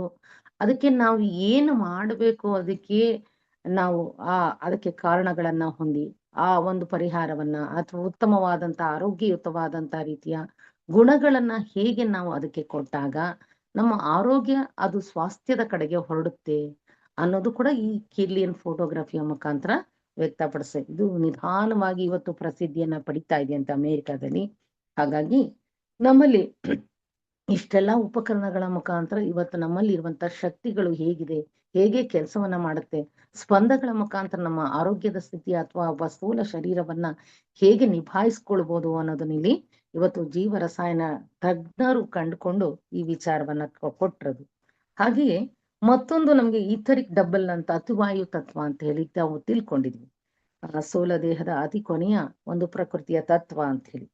ಈ ದೇಹವನ್ನ ಕಿರೋ ಅನ್ನುವಂತಹ ಒಂದು ವಿಶ್ವವಿದ್ಯಾಲಯ ಜೀವಶಾಸ್ತ್ರಜ್ಞರು, ರಸಾಯನ ತಜ್ಞರು ಕೂಡ ಆ ಒಂದು ಪಾರದರ್ಶಕವಾದಂತಹ ಒಂದು ವಿದ್ಯುನ್ಮಾನವಾದಂತಹ ಉಪಕರಣದ ಮುಖಾಂತರ ಜೀವಶ್ಲೇಷ್ಮ ಅನ್ನುವಂತಹ ಒಂದು ದೇಹವನ್ನ ಆ ಶ್ಲೇಷ್ಮದಂತ ಒಂದು ನಕ್ಷತ್ರ ಪುಂಜವಾಗಿರುವಂತದ್ದು ಅಂತ ಹೇಳಿ ಕರೀತಾರೆ. ಅದನ್ನ ಪ್ರಯೋಗಕ್ಕೆ ಕೊಟ್ಟು ಯಾವ ರೀತಿಯಲ್ಲಿ ಇವತ್ತು ಶಕ್ತಿಗಳು ಹೇಗೆ, ನಮಗೆ ಭ್ರಮೆಗಳು ಇದೆ, ಪ್ರೇತಾತ್ಮಗಳು ಹೇಗಿದೆ ಅನ್ನೋದನ್ನ ಅವರು ಕಂಡ್ಕೊಳ್ಳಕ್ಕೆ ಸಾಧ್ಯವಾಗಿದೆ. ಒಬ್ಬ ಕಾಲು ಕತ್ತರಿಸ್ಕೊಂಡು ಹೋಗಿದೆ, ಅವನಿಗೆ ಆ ಉಪಕರಣವನ್ನ ಅಳವಡಿಸಿದರೆ ಆ ಕಾಲು ಕತ್ತರಿಸಲ್ಪಟ್ಟಿರುವಂತವರಿಗೆ ಜನರಿಗೆ ಏನಾಗುತ್ತೆ, ಕಾಲ್ ಕತ್ತರಿಸಿ ಹೋಗಿದ್ರು ಕೂಡ ಅವನಿನ್ನು ಏನೋ ಅಯ್ಯೋ ನನ್ ಕಾಲಿದೆ ಅನ್ನುವಂತ ಭ್ರಮೆಯಲ್ಲೇ ಇರ್ತಾನೆ, ಭಾಸ ಆಗುತ್ತೆ ಭ್ರಮೆಗೆ. ಅಂತದನ್ನ ಈ ಏನು ಕೀಲಿಯನ್ ಫೋಟೋಗ್ರಫಿಯನ್ನು ಕೂಡ ಅದ್ರ ಜೊತೆಗೆ ಅಳವಡಿಸಿ ಆ ಒಂದು ಫೋಟೋಗ್ರಫಿ ಒಂದು ಪ್ರೇತ ಕಾಲನ್ನ ಇರೋದನ್ನ ತೋರಿಸಿದೆಯಂತೆ. ಅಂದ್ರೆ ಕಾಮಶೈರ್ಯದ ಭಾವನೆಗಳು ಇನ್ನೂ ಕೂಡ ಏನು, ಅದು ನನ್ನಲ್ಲಿದೆ, ನನ್ನ ಹತ್ರ ಕಾಲಿದೆ, ನನ್ನ ಕಾಲು ಇನ್ನೂ ಆಗಿಲ್ಲ, ನನ್ನ ಕಾಲಿದೆ, ಕತ್ತರಿಸಿ ಹೋದ್ರು ಕೂಡ ಇದೆ ಆ ಭ್ರಮೆ. ಹಾಗೆ ಆ ಫೋಟೋಗ್ರಾಫ್ವನ್ನ ಅಥವಾ ಛಾಯಾಚಿತ್ರವನ್ನ ತೆಗೆದು ಅದರ ಒಂದು ಭಾಗವನ್ನ ಕೂಡ ನಮ್ಗೆ ತೋರಿಸ್ತಾ ಇದೆಯಂತೆ. ಹೀಗಾಗಿ ಎಷ್ಟೋ ಎಲೆಗಳ ಮೇಲೂ ಕೂಡ ಕತ್ತರಿಸಿ ಹಾಕಿರುವಂತದನ್ನು ಕೂಡ ಪ್ರಯೋಗವನ್ನ ಮಾಡಿದ್ದಾರೆ. ಮನುಷ್ಯರ್ವನ ಮೇಲೂ ಕೂಡ ಇದನ್ನ ಪ್ರಯೋಗ ಮಾಡಿದ್ದಾರೆ. ಇಂದಿನ ವಿಜ್ಞಾನಿಗಳು ಒಟ್ಟು ಏನನ್ನ ಕೊಡ್ತಾ ಇದ್ದಾರೆ ಅಂದ್ರೆ, ಮನುಷ್ಯನ ಕಣ್ಣಿಗೆ ಕಾಣೋದು ಅಷ್ಟೇ ಅಲ್ಲ, ಅಗೋಚರವಾದಂತ ಶಕ್ತಿಗಳು ಕೂಡ ಮನುಷ್ಯನ ಒಳಗೆ, ಪ್ರಕೃತಿಯ ಒಳಗೆ ಇದೆ ಅನ್ನೋದನ್ನ ಸಾಬೀತು ಮಾಡ್ತಾ ಇದೆ. ಕಾಣುವುದಷ್ಟೇ ನಂಬಬಹುದಾದದ್ದು ಅನ್ನೋದು ಒಂದು ಹಂತಕ್ಕೆ ಇತ್ತು. ಆದ್ರೆ ಇವತ್ತು ಕಾಣುವುದಷ್ಟೇ ಅಲ್ಲ, ಯಾಸ್ವಿ ಇದನ್ನ ಒಂದು ಶತಮಾನಕ್ಕೆ ಮುಂಚೆನೆ ಹೇಳಿತ್ತು, ಸಾಕಷ್ಟು ಪ್ರಕೃತಿಯಲ್ಲಿ ಸುಪ್ತ ಶಕ್ತಿಗಳು ಇದೆ, ಮನುಷ್ಯನಲ್ಲೂ ಕೂಡ ಸುಪ್ತ ಶಕ್ತಿಗಳು ಅಡಗಿವೆ, ಅದನ್ನ ಹೊರಗೆ ತರೋದೇ ನಮ್ಮ ಆಧ್ಯಾತ್ಮ ಶೋಧನೆಯ ಮುಖಾಂತರ ಅಂತ ಹೇಳಿ. ಹಾಗಾಗಿ ವಿಜ್ಞಾನದಲ್ಲಿ ಇವತ್ತು ಸಾಕಷ್ಟು ಸಂಚಲನವನ್ನ, ಒಂದು ವಿಶೇಷತೆಯ ಒಂದು ಬೆಳವಣಿಗೆ ಕೂಡ ಇವತ್ತು ಆಗ್ತಾ ಇದೆ. ಎಷ್ಟೋ ರೀತಿಯಲ್ಲಿ ನಮ್ಗೆ ಇದು ಮ್ಯಾಜಿಕ್ ಅಂತ ಅನ್ಸುತ್ತೆ, ಆದ್ರೆ ಇವ್ಯಾವು ಕೂಡ ಬ್ಲ್ಯಾಕ್ ಮ್ಯಾಜಿಕ್ ಅಲ್ಲ. ಆತ ನಿಜವಾದಂತ ಒಂದು ಕಣ್ ದೃಷ್ಟಿಯನ್ನ ಬಿಡೋದ್ರ ಮುಖಾಂತರ ಒಂದು ಗಾಜಿನ ಲೋಟವನ್ನ 2 ಭಾಗವನ್ನಾಗಿ ಮಾಡುವಂತ ಶಕ್ತಿಗಳನ್ನು ಹೊಂದಿರುವಂತ ಉಪಕರಣವನ್ನ ಕೂಡ ವಿದ್ಯುತ್ ಬಲ್ಬ್ ಮತ್ತು ಸ್ವಿಚ್ ಅನ್ನ ಅಳವಡಿಸಿ ಮಾಡಿದ್ದಾರೆ. ಹೀಗಾಗಿ ಇವತ್ತು ಸಾಕಷ್ಟು ಉಪಕರಣಗಳ ಮುಖಾಂತರ ಮನುಷ್ಯನ ಈ ಸ್ಥೂಲ ಕಾಮ ಮನೋದೇಹಗಳ ಮುಖಾಂತರ ಏನೆಲ್ಲ ಅಗೋಚರವಾದ ಶಕ್ತಿಗಳಿದೆ ಅದನ್ನ ಕಂಡ್ಕೊಳ್ಳಕ್ಕೆ ಸಾಧ್ಯವಿದೆ ಅನ್ನೋದು ವಿಜ್ಞಾನ ಇವತ್ತು ಕಂಡು ಹಿಡಿತಾ ಇದೆ. ಮತ್ತೊಂದನ್ನ ಒಬ್ಬ ಡ್ಯೂಕ್ ವಿಶ್ವವಿದ್ಯಾಲಯದಲ್ಲಿ ಡಾಕ್ಟರ್ ರೈನೇನವರು ಹೇಳ್ತಾರೆ, ಭೌತ ವಸ್ತುಗಳ ಮೇಲೆ ನೇರವಾಗಿ ಪರಿಣಾಮ ಮಾಡುವಂತ ಬಲ ಮನಸ್ಸಿಗೆ ಇದೆ. ಲೆಕ್ಕ ಹಾಕೊಳ್ಳಿ, ಇವತ್ತು ಎಷ್ಟು ರೈಟ್ ಬ್ರೈನ್ಗೆ ಇದೆ, ಮನಸ್ಸಿಗಿದೆ ಇದೆ ಅಂತ ಹೇಳಿದ್ರೆ, ಭೌತವ ಜಡ ವಸ್ತುಗಳ ಮೇಲೆ ಸಾಕಷ್ಟು ಪ್ರಭಾವವನ್ನ ಬೀರುವಂತ ಶಕ್ತಿ ನಮ್ಮ ಮೆದುಳಿಗೆ ಇದೆ ಅನ್ನೋದನ್ನ ವಿಜ್ಞಾನ ಇವತ್ತು ಸಾಬೀತು ಮಾಡಿಸ್ತಾ ಇದೆ. ಲೆಕ್ಕ ಹಾಕೊಳ್ಳಿ, ಸಹಜವಾಗಿ ತಾನು ಪ್ರಯತ್ನ ಪಟ್ಟು ಸಂಕಲ್ಪ ಶಕ್ತಿಗಳನ್ನ ಬೆಳೆಸ್ಕೊಳ್ತಾ ಹೋದ್ರೆ ಯಾವುದೇ ಆದಂತ ಅಗೋಚರವಾದ ಶಕ್ತಿಗಳನ್ನ ನಾವು ಹೊಂದೋದಕ್ಕೆ ಅಥವಾ ನಮ್ಮಲ್ಲಿ ಇರೋದನ್ನ ಬೆಳಕಿಗೆ ತರಲಿಕ್ಕೆ ಸಾಧ್ಯ ಆಗಿದೆ ಅನ್ನೋದನ್ನ ಇಲ್ಲಿ ಕೊಡ್ತಾ ಇದ್ದಾರೆ. ಒಂದು ಬಾಲಕಿಯ ನೆರವಿನ ಮುಖಾಂತರ ಒಬ್ಬ ಜೀವ ವಿಜ್ಞಾನಿ ಏನ್ ಮಾಡ್ತಾನೆ, ಹಲವು ಬೆಂಕಿಪಟ್ಟಣಗಳನ್ನ ಆಕೆ ಮುಂದೆ ಚಲಾಪಿಲಿ ಮಾಡ್ತಾನೆ. ಆಕೆಗೆ ಪುನಃ ಆ ಚಲಾಪಿಲಿ ಮಾಡಿರುವಂತದನ್ನ ಏನ್ ಮಾಡ್ತಾಳೆ ಅಂದ್ರೆ, ಸುತ್ತಲೂ ಕೂಡ ಆ ಚಲಾಪಿಲಿ ಆಗಿರುವಂತದನ್ನ ಒಂದ್ ಕಡೆ ಗುಂಪಾಗಿ ಮತ್ತೆ ಕೈ ಆಡಿಸಿದ ದಿಕ್ಕಿನಲ್ಲಿ ಸದ್ ಒಂದೊಂದಾಗಿ ಕೆಳಗೆ ಬಿದ್ದು, ಸುಮ್ನೆ ಒಂದ್ಸಲ ಹಿಂಗೆ ಮಂತ್ರ ಕಾಳಿ ಅಂತ ಮಂತ್ರ ಏನ್ ಮಾಡ್ತಾರೆ ಮ್ಯಾಜಿಕ್ ಅಂತ, ಹಾಗೆ ಮಾಡಿದ ತಕ್ಷಣ ಅವೆಲ್ಲವೂ ಪೆಟ್ಟಿಗೆಗಳು ಕೆಳಗೆ ಬಿದ್ದು ಹೋಯ್ತಂತೆ. ಅಷ್ಟು ಕೂಡ ಶಕ್ತಿ ಈ ಒಂದು ಬಾಲಕಿಯ ಕೈ ಬೆರಳುಗಳಲ್ಲಿ ಇತ್ತಂತೆ. ಇದನ್ನೆಲ್ಲವನ್ನು ಕೂಡ ಮನುಷ್ಯನ ಅಗೋಚರ ಶಕ್ತಿಗಳು ಹೇಗಿದೆ ಅನ್ನುವಂಥದ್ದನ್ನ ಈ ಪ್ರಯೋಗಗಳ ಮುಖಾಂತರ ಇವತ್ತು ವ್ಯಕ್ತಪಡಿಸ್ತಾ ಇದೆ ನಮ್ಗೆ. ಹಾಗೆ ನಮ್ಮಲ್ಲಿ ಏನು ಪ್ರಭಾವಳಿಗಳು ಅಂತ ನಾವು ಸಾಕಷ್ಟು ಕೂಡ ಅಧ್ಯಯನ ಮಾಡಿದ್ವಿ. ಬೆಳೆದಂತ ದಿವ್ಯ ಶಕ್ತಿಯನ್ನು ಹೊಂದಿರುವಂತ ಬುದ್ಧರಿಗೆ 3 ಕಿಲೋಮೀಟರ್ ವರೆಗೂ ಕೂಡ ಪ್ರಭಾವಳಿಯ ಶಕ್ತಿ ಇತ್ತು. ಆ ಪ್ರಭಾವಲಯಕ್ಕೆ ಯಾರು ಬಂದ್ರು, ಎಂತ ದುಷ್ಟರು ಬಂದ್ರು ಕೂಡ ಬದಲಾಗುವಂತ ಶಕ್ತಿ, ಇಚ್ಛಾಶಕ್ತಿ ಆ ಬುದ್ಧರಲ್ಲಿ ಇತ್ತು ಅಂತ ಹೇಳಿ.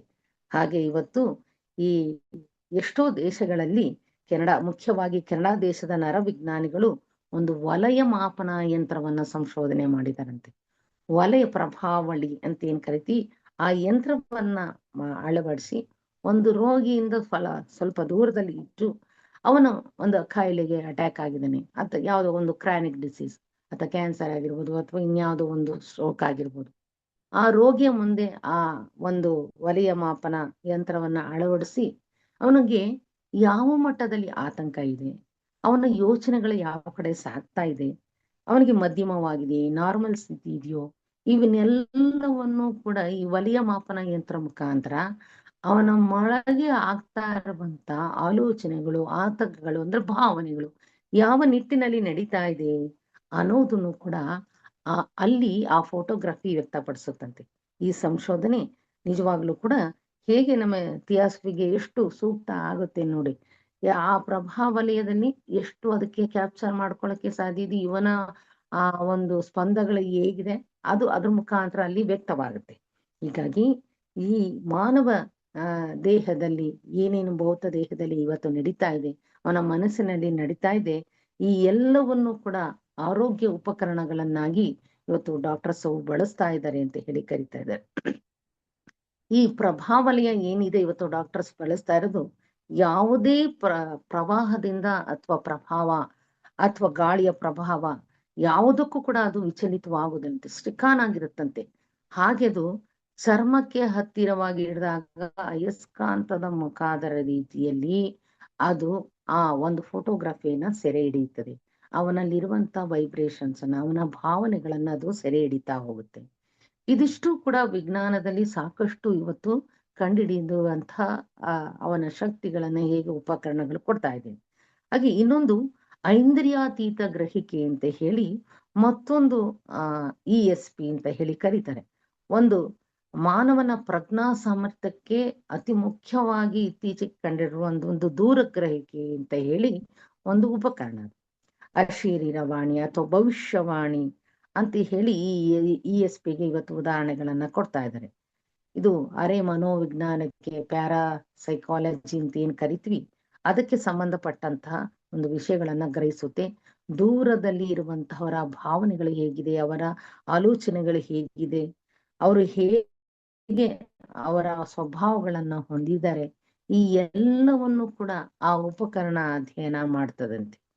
ಹೀಗಾಗಿ ವಿಜ್ಞಾನ ಮತ್ತು ಇವತ್ತು ಮನುಷ್ಯ ಒಂದೇ ಸಮಾನಾಂತರವಾಗಿ ಸತ್ಯವನ್ನ ಶೋಧನೆ ಮಾಡ್ತಾ ಇದನ್ನು ನಮ್ಮ ಗಮನಕ್ಕೆ ಕೊಟ್ಟಿದೆ. ಈ ಮತ್ತೊಂದು ನಮಗೆ ಪರಿಚಯ ಆಗಿರುವಂತೆ ಟೆಲಿಪತಿ ಕನೆಕ್ಷನ್ ಅಂತೇಳಿ ಅಶರೀರವಾಣಿ ಅಂತ ಏನ್ ಕರಿತೀವಿ, ಒಬ್ಬ ವ್ಯಕ್ತಿಯ ಮನಸ್ಸಿನಲ್ಲಿ ಏನು ಆಲೋಚನೆಗಳು ಉದ್ಭವಿಸ್ತಾ ಇದೆ, ಹಾಗೆ ಆ ಆಲೋಚನೆಗಳು ಮತ್ತೊಬ್ಬನ ಮನಸ್ಸಿನಲ್ಲಿ ಹೇಗಿದೆ ಆಲೋಚನೆಗಳು, ಅವನಿಗೆ ಕಷ್ಟದ ಸಂದರ್ಭದಲ್ಲಿ ನಮ್ಮ ಸಂಕಲ್ಪಗಳನ್ನು ಹೇಗೆ ರವಾನಿಸಬಹುದು, ಇದೆಲ್ಲವೂ ಕೂಡ ನಾವು ತಿಳಿದಿದ್ವಿ. ಹೇಗೆ ತಿಳ್ಕೊಳ್ಬಹುದು, ಆ ಸಾಮರ್ಥ್ಯ ನಮ್ಮೆಲ್ಲರಿಗೂ ಕೂಡ ಅಜನ್ಮ ಸಿದ್ಧವಾಗಿ ಬಂದಿರ್ತದೆ. ಹೀಗಾಗಿ ಈ ಎಲ್ಲ ಶಕ್ತಿಗಳು ನಮ್ಮಲ್ಲಿ ಇದೆ. ಈ ಟೆಲಿಪತಿ ಸಂಪರ್ಕ ವಿಧಾನದ ಮುಖಾಂತರ ಭೂಮಿ ಮತ್ತು ಜಲಾಂತರ್ಗಾಮಿಗಳ ನಡುವೆ ಇರುವಂತಹ ಏನು ಆಕಾಶಯಾನಗಳಿದೆ, ಪ್ರಕೃತಿಯ ವಿಸ್ಮಯಗಳಿದೆ, ಆ ಎಲ್ಲಾ ಶಕ್ತಿಗಳನ್ನು ಕೂಡ ನಾವು ತಿಳಿಲಿಕ್ಕೆ ಸಾಧ್ಯ ಇದೆಯಂತೆ. ಈ ಹಿನ್ನೆಲೆಯಲ್ಲಿ ಸಂಶೋಧನಾ ಚಟುವಟಿಕೆಗಳು ಇನ್ನಷ್ಟು ಕೂಡ ಇವತ್ತು ಏನು ತಿಳಿದಿದೆ ವಿಜ್ಞಾನ ವ್ಯಕ್ತಪಡಿಸ್ತಾ ಇದೆ. ಇವೆಲ್ಲದರ ಜೊತೆಗೆ ಇನ್ನೂ ಕೂಡ ನಾವುಗಳು ನಿಜವಾದಂತಹ ನಮ್ಮ ಸ್ವವಿಧಾನ, ಸಹಜ ವಿಧಾನವಾದಂತಹ ಯೋಗ ಧ್ಯಾನ ಮುಖಾಂತರ ಸಾಕಷ್ಟು ಸೂಕ್ತ ಶಕ್ತಿಗಳನ್ನ ನಾವು ಉದ್ದೀಪನ ಮಾಡ್ಕೊಳ್ಳಕ್ಕೆ ಸಾಧ್ಯತೆ ಇದೆ. ಇನ್ನೊಂದು ಪೂರ್ವಗ್ರಹಿಕೆ, ಪ್ರೀ ಕಾಗ್ನಿಷನ್ ಅಂತ ಹೇಳಿ ಏನ್ ಕರಿತೀವಿ, ಭವಿಷ್ಯದಲ್ಲಿ ಏನೆಲ್ಲಾ ರೀತಿಯಲ್ಲಿ ಪ್ರಕೃತಿಯಲ್ಲಿ ವಿಸ್ಮಯಗಳು ಉಂಟಾಗ್ತದೆ, ಘಟನೆಗಳು ಉಂಟಾಗ್ತದೆ, ಅದನ್ನ ಆಸ್ಟ್ರೇಲಿಯಾದ ಒಬ್ಬ ವ್ಯಕ್ತಿ ಸುಮಾರು ಮುಂದೆ ಇನ್ನು ಕೆಲವಾರು ತಿಂಗಳುಗಳಲ್ಲಿ ಕಾಣುವಂತ ಒಂದು ಧೂಮಕೇತುವಿನ ಚಿತ್ರವನ್ನ ಆತ ಅದ್ರ ಮುಖಾಂತರ ಉಂಟಾಗುವಂತ ಸೂರ್ಯನ ಮೇಲೆ, ಪ್ರಕೃತಿಯ ಮೇಲೆ ಉಂಟಾಗುವಂತ ವಿಚಾರಗಳನ್ನ ತಾನೇ ತನ್ನ ಮನಸ್ಸಿನ ಮುಖಾಂತರ ವ್ಯಕ್ತಪಡಿಸಿದನಂತೆ. ಹೇಗೆ ಆ ಅಲೆಗಳು ಉಂಟಾಗುತ್ತದೆ, ಪ್ರಕೃತಿಯ ಕೋಪ ಉಂಟಾಗ್ತದೆ, ತಾನು ಧ್ಯಾನ ಸ್ಥಿತಿಯಲ್ಲಿ ಇದ್ದಾಗ ಎಚ್ಚರದಿಂದ ಇರುವಂತ ಕ್ಷಣಗಳಲ್ಲಿ ಮುಂದೆ ಉಂಟಾಗಲಿರುವಂತಹ ಧೂಮಕೇತುವಿನ ಪರಿಣಾಮ ಒಂದು ಕ್ಷಣಗಳಲ್ಲಿ ಕಂಡುಕೊಂಡಿದನಂತೆ. ಅದು ಸತ್ಯ ಆಗಿದೆಯಂತೆ. ಹಾಗೆ ಅವನು ನನ್ನ ಮನಸ್ಸಿನ ಈ ಕಣ್ಣಿನಲ್ಲಿ ಕಂಡಂತ ಧೂಮಕೇತುವು ಕೂಡ ನಮ್ಮಲ್ಲಿ ವ್ಯಕ್ತವಾಯ್ತು, ನಾನು ಕಂಡೆ, ಅದು ಮುಂದೆ ಯಾವ ರೂಪದಲ್ಲಿ ಬರುತ್ತೆ ಆ ಧೂಮಕೇತು, ಅದನ್ನ ನನ್ನ ಮನಸ್ಸಿನ ಅಂತರಾಳದಲ್ಲಿ ಕಂಡುಕೊಂಡೆ. ಅದು ಆ ಕ್ಷಣದಲ್ಲಿ ಕಂಡುಕೊಂಡದು ಯಾವ ಸಮಯಕ್ಕೆ ಅದು ಉಂಟಾಗುತ್ತೆ ಅನ್ನೋದು ಕೂಡ ನಾನು ಆಳವಾಗಿ ಅದನ್ನ ಗ್ರಹಿಸ್ದೆ. ಇದು ಪ್ರಜ್ಞಾಪೂರ್ವಕವಾಗಿ ನನ್ನಿಂದ ಸಾಧ್ಯ ಆಯ್ತು. ಹಾಗೆ ಇದನ್ನು ಮುಂದುವರೆದು ಮತ್ತೊಬ್ಬ ವಿಜ್ಞಾನಿ ಹೇಳ್ತಾನೆ, ಅದನ್ನ ಏನು ಧೂಮಕೇತು ವ್ಯಕ್ತವಾಗುತ್ತೆ ಭೂಮಿಯ ಮೇಲೆ, ಎಷ್ಟು ದೂರದವರೆಗೆ ಅದರ ಒಂದು ಪ್ರಭಾವ ಇರ್ತದೆ, ಹಾಗೆ ಅದರ ಅಡ್ಡ ಪರಿಣಾಮಗಳು ಏನಾಗುತ್ತೆ ಅನ್ನೋದನ್ನ ರಷ್ಯಾದ ವಿಜ್ಞಾನಿ ಇನ್ನೂ ಆಳವಾಗಿ ಅಧ್ಯಯನ ಮಾಡಿ ಧೂಮಕೇತಿನ ಪರಿಣಾಮಗಳನ್ನು, ಧೂಮಕೇತವನ್ನ ಕಂಡುಕೊಂಡ್ರ ಪ್ರಜ್ಞಾವತ್ತಾಗಿ. ರಷ್ಯಾದ ಮತ್ತೊಬ್ಬ ವಿಜ್ಞಾನಿ ಆ ಧೂಮಕೇತು ಯಾವಾಗ ಸಂಭವಿಸುತ್ತೆ, ವ್ಯಕ್ತವಾಗುತ್ತೋ ಅದರ ಮುಖಾಂತರ ಯಾವ ರೀತಿಯಲ್ಲಿ ಸಾವು ನೋವುಗಳಾಗತ್ತೆ, ಅಡ್ಡ ಪರಿಣಾಮಗಳತ್ತೆ, ಅದನ್ನೆಲ್ಲವನ್ನೂ ಗ್ರಹಿಸಿದ್ನಂತೆ. ಈ ಎಲ್ಲವೂ ಕೂಡ ಯಾವುದ್ರ ಮುಖಾಂತರ, ತನ್ನ ಧ್ಯಾನ ಸ್ಥಿತಿಯ ಒಂದು ಸಾಧನೆಯ ಮುಖಾಂತರ ಆತ ಕಂಡುಕೊಂಡಿದ್ದಂತೆ. ಒಂದು ಎಕ್ಸಾಂಪಲ್ ಅನ್ನ ಅವರು ಕೊಡ್ತಾ ಹೋಗ್ತಾರೆ. ಮಹಾತ್ಮ ಗಾಂಧೀಜಿಯವರು ಕೊಲೆಯ ಬಗೆಗೆ ಆತ 3 ವಾರಗಳ ಮುಂಚೆನೆ ಹೇಳಿದ್ನಂತೆ ಭವಿಷ್ಯವನ್ನ. ಆ ಸಾಧ್ಯತೆ ಇವನ ಪೂರ್ವಗ್ರಹಿಗೆ ಪ್ರೀಕಾಗ್ನಿಷನ್ ಅಂತ ಹೇಳಿ ಕರೀತಾರೆ. ಗ್ರಹಿಸುವಂತ ಶಕ್ತಿ ಅವನಲ್ಲಿ ಇತ್ತಂತೆ. ಇನ್ನೇನು ಅವರು ಹೋಗ್ತಾರೆ 1947 ಆ ಸಮಯಕ್ಕೆ 3 ವಾರಗಳ ಮುಂಚೆನೆ ಆತನಿಗೆ ಹೌದು ಯಾರೋ ಒಬ್ಬ ಮಹಾತ್ಮ ಇಲ್ಲಿಂದ ಗತಿಸ್ತಾನೆ ಅನ್ನೋದನ್ನ ಅವರು ಕಂಡ್ಕೊಂಡಿದ್ರಂತೆ. ಭವಿಷ್ಯವನ್ನು ಕೂಡ ನಡೆಸಿದ್ನಂತೆ, ಆತ ತಿಳಿಸಿದ್ನಂತೆ. ಹೀಗಾಗಿ ಇವತ್ತು ಪ್ರಕೃತಿಯಲ್ಲಿ ಅಗೋಚರವಾದಂತ ಶಕ್ತಿಗಳನ್ನ ಇಂದ್ರಿಯಗಳ ಮುಖಾಂತರ ನಾವು ಪ್ರಜ್ಞಾಪೂರ್ವಕವಾಗಿ ವ್ಯಕ್ತ ಮಾಡ್ಕೊಳ್ಳಿಕ್ಕೆ ಸಾಧ್ಯತೆ ಇದೆ ಅನ್ನೋದಕ್ಕೆ ಇವತ್ತು ನಾನು ಈ ಒಂದು ಶೀರ್ಷಿಕೆಯನ್ನ ತೆಗೆದುಕೊಂಡಿರೋದು. ಆದ್ರೆ ಇಷ್ಟು ಇವತ್ತು ಏನೆಲ್ಲ ರೀತಿಯಲ್ಲಿ ಇವತ್ತು ವಿಜ್ಞಾನ, ಜೀವ ವಿಜ್ಞಾನಿಗಳಾಗಿರ್ಬೋದು, ಭೌತ ವಿಜ್ಞಾನಿಗಳಾಗಿರ್ಬೋದು, ಮನಃಶಾಸ್ತ್ರಜ್ಞರಾಗಿರ್ಬೋದು, ಬಹಳ ಆಸಕ್ತಿಯಿಂದ ಅಧ್ಯಯನ ಮಾಡಿ ನಮ್ಗೆ ಇಷ್ಟೆಲ್ಲ ಉಪಕರಣಗಳ ಮುಖಾಂತರ ಅನ್ವೇಷಣೆಯನ್ನ ಮಾಡಿ ಒಂದು ಸತ್ಯದ ಒಂದು ವಿಚಾರಗಳನ್ನ ನಮ್ಮ ಮುಂದೆ ಕೊಡ್ತಾ ಇದ್ದಾರೆ. ಆದ್ರೆ ನಾವು ಇಷ್ಟೆಲ್ಲವನ್ನು ತಿಳಿದು ನಾವು ಸಾಧಕರಾಗಿರುವಂತ ಥಿಯಾಸಫಿಯ ಸಾಧಕರು ಒಂದು ನಿಜವಾಗ್ಲೂ ಕೂಡ ಇಷ್ಟೆಲ್ಲ ಕೂಡ ಇದೆಯಲ್ಲ. ಆದ್ರೆ ಇದನ್ನ ನಾವು ಇವತ್ತು ಎಷ್ಟೊಂದು ವ್ಯಕ್ತಿಗಳು ಏನ್ ಮಾಡ್ತಾರೆ, ನಿಜವಾದ ಆಸೆಗೋಸ್ಕರ, ತಾವು ಹೆಸರನ್ನ ಗಳಿಸೋದಕ್ಕೋಸ್ಕರ ಸಾಕಷ್ಟು ರೀತಿಯಲ್ಲಿ ಅವರು ಏನ್ ಮಾಡ್ತಾರೆ, ಬಹಳಷ್ಟು ಬೇಗ ಅದನ್ನ ಪಡ್ಕೊಳ್ಳಕ್ಕೆ ಪ್ರಯತ್ನ ಪಡ್ತಾರೆ. ಆದ್ರೆ ಅವರು ನಮಗೆ ಒಂದು ಸಾಧಕರಿಗೆ ಕೊಡ್ತಾ ಇರೋದು ಥಿಯಾಸಫಿಯ ಸಾಹಿತ್ಯವನ್ನ ಅಧ್ಯಯನ ಮಾಡ್ತಾ ಇದೀವಿ ನಾವು ಗಮನದಲ್ಲಿ ಇಡಬೇಕು. ನಮ್ಗೆ ಪರಮಗುರು ಚರಣ ಸನ್ನಿಧಿಯಲ್ಲಿ ಹೇಳಿದ್ರು, ಯಾವತ್ತೂ ಕೂಡ ಒತ್ತಾಯ ಪೂರ್ವಕವಾಗಿ ನಿನ್ನ ಶಕ್ತಿಗಳಿಗೋಸ್ಕರ ಆಸೆ ಪಡಬೇಡ.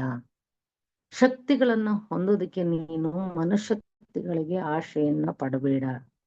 ನಿನಗೆ ಯಾವಾಗ ಅದರ ಅವಶ್ಯಕತೆ ಇದೆಯದನ್ನ ಜೀವನ್ಮುಕ್ತರು, ಮಹಾತ್ಮರು ದಿವ್ಯ ದೃಷ್ಟಿಯಿಂದ ಅರಿತಾರೆ. ಆಗ ಅದರ ಅಗತ್ಯ ಇದ್ರೆ ಮಾತ್ರ ನೀನು ಹೊಂದಲಿಕ್ಕೆ ಸಾಧ್ಯತೆ ಇದೆ. ಘಾಸಿಪಟ್ಟು ಅವನಿಗಿಂತ ಮುಂಚೆ ನಾನು ಕಂಡಿಡಬೇಕು ಅಂತ ಈರ್ಷೆ, ಪೈಪೋಟಿಯ ಮುಖಾಂತರ ನೀನು ಅಧ್ಯಯನ ಮಾಡ್ಲಿಕ್ಕೆ ಹೋಗ್ಬೇಡ. ಅದನ್ನ ಬೇಗನೆ ಪಡಿಬೇಕು ಅನ್ನುವಂತ ಪ್ರಯತ್ನಕ್ಕೆ ನೀನು ಆಸೆಯನ್ನ ಪಡಿಬೇಡ. ನಿಸರ್ಗದ ವಂಚಕ ಶಕ್ತಿಗಳಿಂದ ನೀನು ದೂರ ಇರು. ನೀನು ವಂಚನೆ ಮಾಡ್ಬೇಡ. ಪ್ರಕೃತಿ ನಿನ್ಗೆ ಅಗತ್ಯ ಇದೆಯಾ, ಯಾವಾಗ ಬೇಕೋ ಅದಕ್ಕೆ ಪೂರಕವಾಗಿ ಸಹಾಯ ಮಾಡ್ತಾರೆ ಮಹಾತ್ಮರು.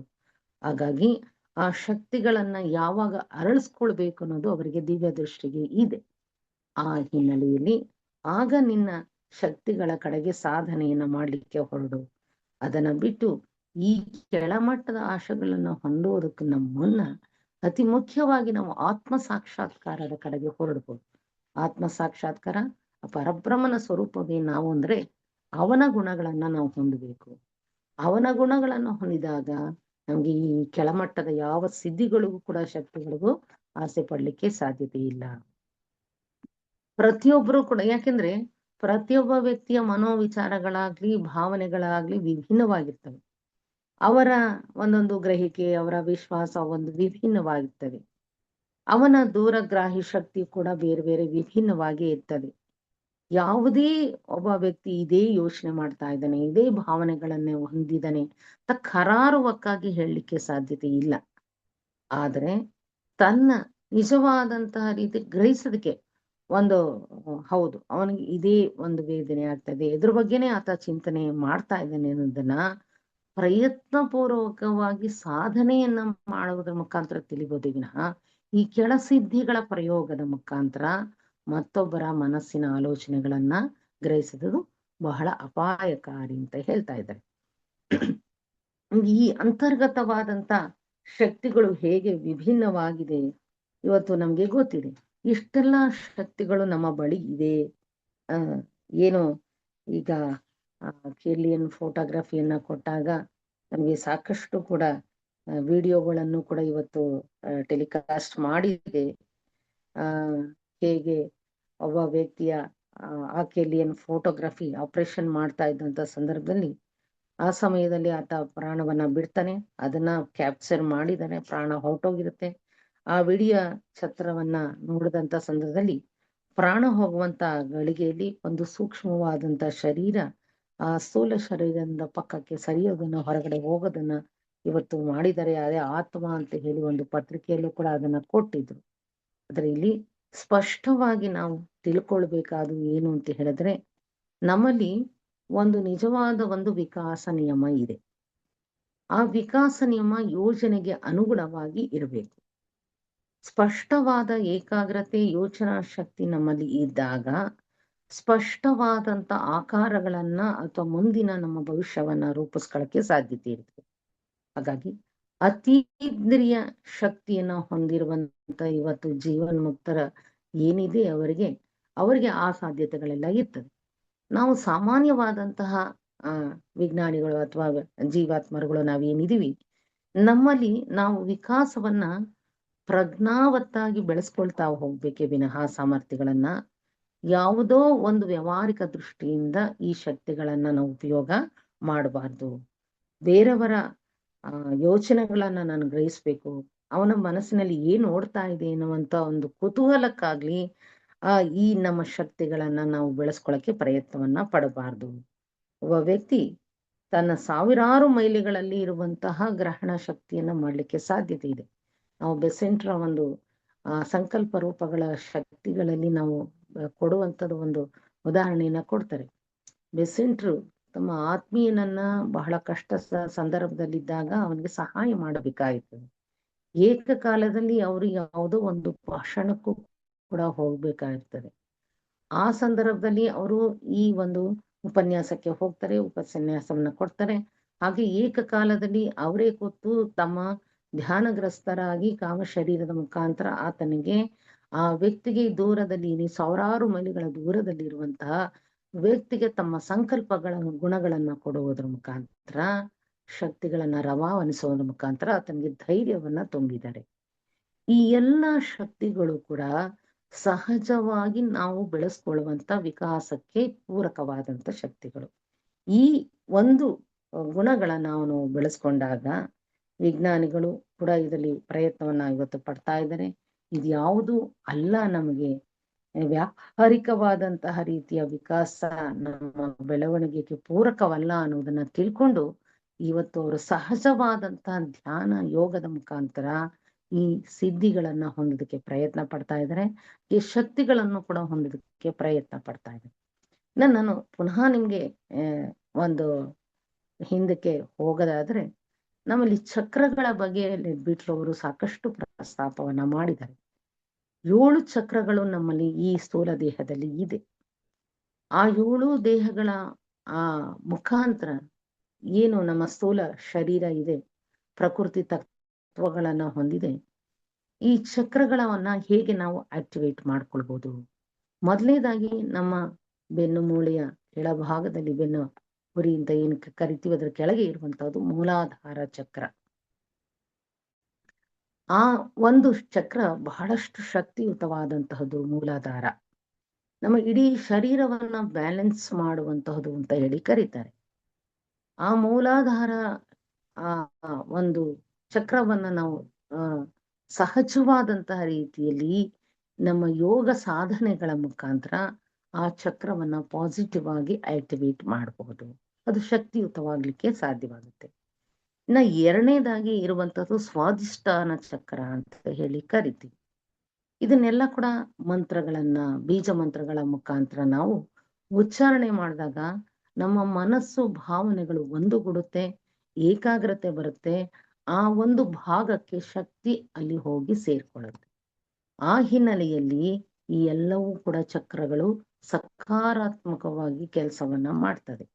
ಸ್ವಾದಿಷ್ಠಾನ ಚಕ್ರ, ಹಾಗೆ ಮಣಿಪುರ ಚಕ್ರ ಅಂತ ಏನು ಕರಿತೀವಿ, ಅವೆಲ್ಲವೂ ಕೂಡ ನಮ್ಮ ಹೃದಯ ಭಾಗದಲ್ಲಿ ಇರುವಂತಹದ್ದು. ವಿಶ್ವಾಸವನ್ನ ಕೊಡೋದು, ಆತ್ಮವಿಶ್ವಾಸವನ್ನ ಬೆಳೆಸುವಂಥದ್ದು ಈ ಮಣಿಪುರ ಚಕ್ರ ಅಂತ ಹೇಳಿ. ಇನ್ನ 4ನೇದು ಅನಾಹತ ಚಕ್ರ, ಹೃದಯದ ಮಧ್ಯಭಾಗದಲ್ಲಿ ಇರುವಂಥದ್ದು. ಯಾವಾಗ ಸತ್ ಆಲೋಚನೆಗಳನ್ನ ನಾವು ಮಾಡ್ತಾ ಹೋಗ್ತೀವಿ, ನಮ್ಮ ಕೆಳಮಟ್ಟದ ಈ ಆಲೋಚನೆಗಳೆಲ್ಲವೂ ಕೂಡ ಅದು ಪರಿವರ್ತನೆಯಾಗಿ ಶುದ್ಧ ಆಲೋಚನೆಗಳಾಗಿ, ಮತ್ತೆ ನಾನು ಏನು ಹೇಳ್ದೆ ಹಿಂದೆ, ನಮ್ಮ ಕೆಳಮಟ್ಟದ ಆಸೆಗಳಾಗಿರ್ಬೋದು, ಇಚ್ಛೆಯಾಗಿ ನಾವು ಅನುಕಂಪೆ, ಪ್ರೇಮ, ಕರುಣೆಯನ್ನ, ಈ ಗುಣಗಳನ್ನ ನಾವು ಬೆಳೆಸ್ಕೊಳ್ಳುವಂತ ಯೋಚನಾ ಶಕ್ತಿಗಳನ್ನ ನಾವು ಈ ಒಂದು ಚಕ್ರದ ಮುಖಾಂತರ ಬೆಳೆಸ್ಕೊಳ್ಳಕ್ಕೆ ಸಾಧ್ಯತೆ ಇದೆ. ಇನ್ನು 5ನೇದು ವಿಶುದ್ಧ ಚಕ್ರ ಅಂತ, ಕಂಠ ಅಥವಾ ಸರಸ್ವತಿಯ ಒಂದು ಆವಾಸ ಸ್ಥಾನ ಅಂತ ಹೇಳಿ ಕರೀತಾರೆ. ಅಲ್ಲಿಯೂ ಕೂಡ ನಮ್ಮ ನಿಜವಾದಂತ ಏನು ಗಾಯತ್ರಿ ಮಂತ್ರ ಇದೆ, ಓಂ ಭೂರ್ಭುವತ್ಸ್ವಃ, ಅದನ್ನ ನಾವು ಸುಮಾರು 7 ಬಾರಿ ದಿನಕ್ಕೆ, ಅಟ್ಲೀಸ್ಟ್ ನಮ್ಮ ಪೂಜೆ ದಿನನಿತ್ಯದ ಪೂಜಾ ವಿಧಾನಗಳಲ್ಲಿ ಇದನ್ನ ಅಳವಡಿಸ್ಕೊಂಡಿದ್ದೆ ಆದ್ರೆ ನಮ್ಮ ಸ್ಥೂಲ ಕಾಮ ಮನೋಸ್ ಶರೀರವನ್ನ ಶುದ್ಧ ಮಾಡ್ಬೋದು, ಶಕ್ತಿಯುತವನ್ನಾಗಿ ಮಾಡ್ಬೋದು. ಯಾವಾಗ ಈ ಗಾಯತ್ರಿ ಮಂತ್ರವನ್ನ ಪುನರುಚ್ಚಾರ ಮಾಡ್ತೀವಿ, ನಮ್ಮ ಕಂಠ ಶುದ್ಧವೂ ಆಗುತ್ತೆ, ಅಲ್ಲಿ ಪಾಸಿಟಿವ್ ವೈಬ್ರೇಷನ್ ಶೇಖರಣೆ ಆಗುತ್ತದೆ. ಆ ಚಕ್ರವು ಕೂಡ ಉತ್ತಮವಾದಂತ ರೀತಿಯ ಸಕಾರಾತ್ಮಕವಾದಂತ ಅಲೆಗಳನ್ನ ಉತ್ಪತ್ತಿ ಮಾಡ್ತದೆ. ಇನ್ನು 6ನೇದು ಆಜ್ಞಾ ಚಕ್ರ ಅಂತ ಏನ್ ಕರಿತೀವಿ, ಆತ್ಮಶಕ್ತಿಯನ್ನ ಕೊಟ್ರ ಅದು ನಿಜವಾಗ್ಲೂ ಕೂಡ ಇಡೀ ಶರೀರದಲ್ಲಿ ಏನಿದೆ ಮೆಂಟಲಿ ಫಿಸಿಕಲಿ ಬ್ಯಾಲೆನ್ಸ್ ಮಾಡುವಂತ ಆತ್ಮಶಕ್ತಿಯ ಮೂಲ ಅದು. ಅದಕ್ಕೆ ನಾವು ಸಕಾರಾತ್ಮಕವಾದಂತ ಆಲೋಚನೆ ಗುಣಗಳನ್ನ ಕೊಟ್ಟಾಗ ನಮ್ಮಲ್ಲಿರುವಂತಹ ಒಂದು ನಕಾರಾತ್ಮಕ ಶಕ್ತಿಗಳು ನಮ್ಮಿಂದ ಹೊರದೂಡಲ್ಪಡ್ತವೆ. ಇನ್ನ 7ನೇದು ಸಹಸ್ರಾರ ಚಕ್ರ, ಮೆದುಳಿನ ಮಧ್ಯಭಾಗದಲ್ಲಿ ಇರುವುದು ಆನಂದಮಯ ಕೋಶ ಅಂತ ಹೇಳಿ ಕರಿಬಹುದು. ಇದು ನಿಜವಾಗ್ಲೂ ಕೂಡ ಬೆಳೆದಂತಹ ದಿವ್ಯ ದೃಷ್ಟಿ ಇರುವಂತಹ ಸಂಸಾರ, ಸನ್ಯಾಸ, ಇದು ಯಾವುದು ಕೂಡ ಅವನಿಗೆ ವ್ಯತ್ಯಾಸವೇ ಇರಲ್ಲಂತೆ. ಅಷ್ಟು ನಿಸ್ವಾರ್ಥಯುತವಾದಂತಹ ರೀತಿ ಪರಿಶುದ್ಧತೆ ಅವನಲ್ಲಿ ಆ ಆನಂದಮಯ ಕೋಶದಲ್ಲಿ ವ್ಯಕ್ತವಾಗ್ತಾ ಇರ್ತದೆ. ಹಾಗಾಗಿ ಈ ಎಲ್ಲವನ್ನು ಬೆಳೆಸ್ಕೊಂಡಿರುವಂತಹವರು, ದಿವ್ಯ ದೃಷ್ಟಿಯನ್ನ ಹೊಂದಿರುವಂತಹವರು ಇವತ್ತು ಜೀವನ್ಮುಕ್ತ ಮಹಾತ್ಮರು. ಈ ಎಲ್ಲ ಗುಣಗಳು ಪ್ರತಿಯೊಬ್ಬರಲ್ಲೂ ಕೂಡ ಮನುಷ್ಯನಲ್ಲಿ ಅಂತರ್ಗತವಾಗಿರುವಂತ ಶಕ್ತಿಗಳು. ಆ ಶಕ್ತಿಗಳನ್ನ ನಾವು ಹೇಗೆ ನಮ್ಮ ವಿಕಾಸಕ್ಕಾಗಿ ನಾವು ಬೆಳೆಸ್ಕೊಳ್ಬೇಕಾಗ್ತದೆ. ಆ ವಿಕಾಸಕ್ಕಾಗಿ ಬೆಳೆಸ್ಕೊಳ್ಬೇಕಾದ್ರೆ ವಿಜ್ಞಾನವು ಕೂಡ ಇವತ್ತು ಸಾಕಷ್ಟು ರೀತಿಯ ಸಂಶೋಧನೆಗಳನ್ನ ಮಾಡ್ತಾ ಇದೆ. ಅದರ ಮುಖಾಂತರವೂ ಕೂಡ ನಮ್ಮ ಜ್ಞಾನದ ಅಭಿವೃದ್ಧಿಯನ್ನ ಮಾಡ್ಕೊಳ್ಳೋಣ. ನಮ್ಮ ಥಿಯಾಸಫಿಯ ವಾಂಗ್ಮಯದ ಮುಖಾಂತರ ನಮ್ಮದೇ ಆದಂತ ಶಕ್ತಿಗಳು ನಮ್ಮಲ್ಲಿದೆ ಅನ್ನೋದನ್ನ ಕಂಡುಕೊಳ್ಳೋಣ. ಅದನ್ನ ದಿನನಿತ್ಯದ ನಮ್ಮ ನಿಜವಾದ ಪ್ರಾಣಾಯಾಮ ಆಗಿರ್ಬೋದು, ಯೋಗ ಆಗಿರ್ಬೋದು, ಧ್ಯಾನದ ಮುಖಾಂತರ ಆಗಿರ್ಬೋದು, ಈ ಎಲ್ಲಾ ಶಕ್ತಿಗಳನ್ನ ನಮ್ಮ ಕರಗತ ಮಾಡ್ಕೊಳ್ಳಕ್ಕೆ ಸಾಧ್ಯವಾಗುತ್ತೆ. ಯಾವಾಗ ನಾವು ಈ ಸಾಧನೆಯ ಒಂದು ಮಾರ್ಗದಲ್ಲಿ ಸಾಗ್ತೀವಿ, ಯೋಗ ಪಥದಲ್ಲಿ ಮುಂದೆ ಸಾಗಲಿಕ್ಕೆ ಸಾಧ್ಯ ಆಗುತ್ತೆ. ಹೀಗಾಗಿ ನಾನು ಈ ಮನುಷ್ಯನಲ್ಲಿ ಅಗಾಧವಾದಂತ ಕಣ್ಣಿಗೆ ಕಾಣದಂತ ಶಕ್ತಿಗಳು ನಮ್ಮ ಬಳಿ ಇದೆ. ಹಾಗಾಗಿ ಆ ಶಕ್ತಿಗಳನ್ನ ನಾವು ಸದುಪಯೋಗ ಮಾಡಿಕೊಳ್ಳುವಂತಹ ನಿಟ್ಟಿನಲ್ಲಿ ಸಾಗೋಣ. ನಮ್ಮ ವಿಕಾಸವನ್ನ, ನಮ್ಮ ಬೆಳವಣಿಗೆಯನ್ನ ನಿಸ್ವಾರ್ಥಯುತವಾದ ಮಾನವ ಕೋಟಿಯ ಆ ಜೀವನ್ಮುಕ್ತರ ಸೇವೆಯ ಒಂದು ಉಪಕರಣವಾಗಿ ನಾವೆಲ್ಲರೂ ಸಹಾಯಕರಾಗೋಣ ಅಂತ ಹೇಳ್ತಾ ಈ ಒಂದು ಉಪನ್ಯಾಸವನ್ನ ನೀಡಲಿಕ್ಕೆ ಅವಕಾಶ ನೀಡಿದಂತ ಎಲ್ಲ KTFನ ಸಾಧಕರಿಗೆ ನಾನು ನಮಸ್ಕಾರಗಳನ್ನ ತಿಳಿಸ್ತಾ ನನ್ನ ಮಾತಿಗೆ ವಿರಾಮ ಕೊಡ್ತೇನೆ. ಸಹೋದರ ಸಹೋದರಿಯರೇ,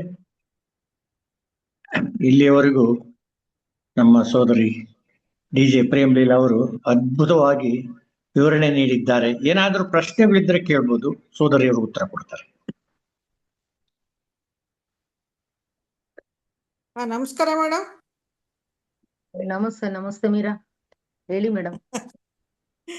ಅಂತೂ ನಮ್ಮ ಸೊಸೈಟಿಯ 3ನೇ ಉದ್ದೇಶವನ್ನು ಬಹಳ ಅದ್ಭುತವಾಗಿ ಸರಳವಾಗಿ ಬಹಳ ಚೆನ್ನಾಗಿ ಪ್ರೆಸೆಂಟ್ ಮಾಡಿದ್ದೀರಾ. ಒಂದೇ ಒಂದು ಸಂದೇಹ ಏನಂದ್ರೆ, ಅದು ಕ್ಯಾಮ್ರಾದಲ್ಲಿ ಎಕ್ಸ್ಪೆರಿಮೆಂಟ್ ಮಾಡ್ತಾ ಇದ್ದಾಗ ಅವ್ರ ಪ್ರಾಣ ಹೊರಟೋಯ್ತು ಅಂದ್ರಲ್ಲ, ಅವ್ರ ವಯಸ್ಸೇನು ಪಾಸ್ ಆಗಿರೋದು ಅಬ್ಸರ್ವ್ ಮಾಡಿದ್ದಾರೆ. ಒಂದು ಪ್ರಾಣ ಶಕ್ತಿ ಹೊರಗಡೆ ಹೋಗಿರುವಂತದನ್ನ, ಆ ಸ್ಥೂಲ ದೇಹದಿಂದ ಹೊರಗಡೆ ಹೋಗಿರುವುದನ್ನ ಕ್ಯಾಪ್ಚರ್ ಮಾಡಿದೆ ಇವತ್ತು. ಕಿರ್ಲಿಯನ್ ಫೋಟೋಗ್ರಫಿ. ಹಾಗಾಗಿ ನಮ್ಗೆ ಆತ್ಮಶಕ್ತಿ ಒಂದು ಇದೆ. ಈ ಶರೀರ ಬಿಟ್ರೆ ಚೈತನ್ಯ ಅನ್ನೋದು ಮತ್ತೊಂದು ದೇಹಕ್ಕೆ ಹೋಗಿ ಸೇರ್ಕೊಳ್ಳುತ್ತೆ. ಹಾಗಾಗಿ ವಿಕಾಸ ಪ್ರಕ್ರಿಯೆ ಮುಂದುವರಿಯುತ್ತೆ ಅನ್ನೋದನ್ನ ಕಂಡ್ಕೊಳ್ಬೋದು ಅಷ್ಟೇ. ನಾವು ಏನೂ ಕೂಡ ಅಷ್ಟೊಂದು ಏನೋ ಕ್ಯೂರಿಯಾಸಿಟಿಯಿಂದ ಹೌದಾ ಇದೆಲ್ಲ ಸಾಧ್ಯತೆ ಇದೆಯಾ ಅನ್ನುವಂತ ಇದಕ್ಕೂ ಹೋಗೋದು ಬೇಡ. ಬಟ್ ಅವರು ಸೆರೆ ಹಿಡಿದಿದ್ದಾರೆ, ಇನ್ನೂ ಕೂಡ ನಮ್ಮ ವಿಕಾಸ ಮುಂದಿನ ಹಂತಕ್ಕೆ ಬೆಳೆಸ್ಕೊಳ್ಬಹುದು ಅನ್ನುವಂಥದಕ್ಕೆ ವಿಜ್ಞಾನ ಕೂಡ ಪ್ರೂವ್ ಮಾಡ್ತಾ ಇದೆ ಅನ್ನೋದಕ್ಕೆ ಈ ಎಲ್ಲಾ ಉಪಕರಣಗಳು ತಿಳಿಸ್ಕೊಡ್ತಾ ಇದೆ ಮೇಡಮ್. ನನ್ ಸಂದೇಹ ಏನು ಅಂದ್ರೆ ಆ ಎಕ್ಸ್ಪೆರಿಮೆಂಟ್ ಅವ್ರ ಪ್ರಾಣ ಯಾಕೆ ಹೋಯ್ತು ಅಂತ. ಅಲ್ಲ, ಆ ದೇಹ ತನ್ನಲ್ಲಿರುವಂತ ಅದಕ್ಕೆ ಯಾವ ಮೆಡಿಸನ್ ಕೂಡ ವರ್ಕ್ ಆಗಿಲ್ಲ ಅನ್ಸುತ್ತೆ. ಓಹೋ. ಹಾಗಾಗಿ ಏನಾಗಿದೆ, ಸೈಡ್ ಎಫೆಕ್ಟ್ ಆಗಿರ್ಬೋದು, ಪ್ರಾಣ ಬಿಡುವ ಸಮಯ ಅದು ಬಿಟ್ಟೋಯ್ತು. ಈ ದೇಹ ಬಿಡ್ತು ಪ್ರಾಣವನ್ನ, ಮುಂದಕ್ಕೆ ಹೋಯ್ತು ಅಂತ ಹೇಳಿ ಅದು ಪ್ರಿಂಟ್ ಆಗಿದೆ, ಸೆರೆ ಹಿಡಿದಿದ್ದಾರೆ, ಅದನ್ನ ಪತ್ರಿಕೆಯಲ್ಲೂ ಕೂಡ ಬಂದಿದೆ ಅದು.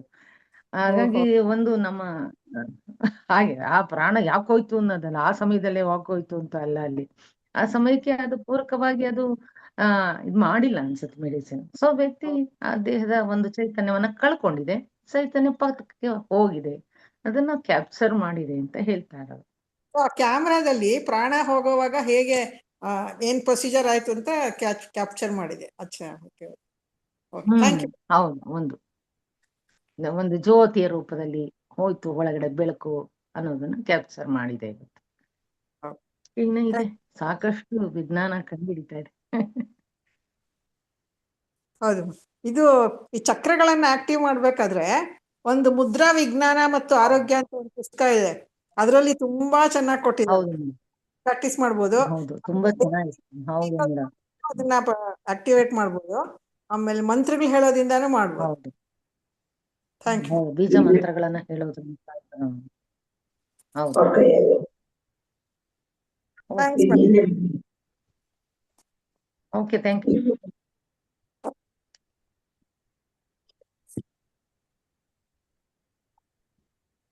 ಇನ್ನು ಯಾರಾದ್ರೂ ಏನಾದ್ರೂ ಪ್ರಶ್ನೆಗಳಿದ್ರೆ ಕೇಳಬಹುದು.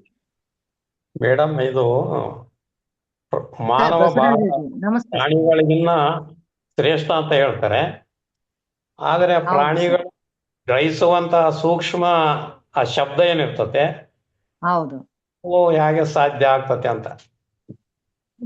ಸರಿ ನೋಡಿ, ಅವರು ಅಲ್ಲನ್ನೇ ಕೊಟ್ಟಿದ್ದಾರೆ, ಇಷ್ಟು ಸೆಕೆಂಡ್ಸ್ ಅಂತ ಹೇಳಿ ಕರೀತಾ ಇದ್ದಾರೆ ನೋಡಿ. 4,000ಕ್ಕಿಂತ ಮೀರಿದರೆ ಮಾನವನ ಕಿವಿಗೆ ಆ ಶಬ್ದ ಕೇಳಿಸೋದಿಲ್ಲ. ಆದರೆ ಅನೇಕ ಪ್ರಾಣಿಗಳಿಗೆ ಮಾನವನಿಗಿಂತಲೂ ಶಬ್ದ ಗ್ರಹಣ ಶಕ್ತಿ ಸೂಕ್ಷ್ಮವಾಗಿರುತ್ತದೆ.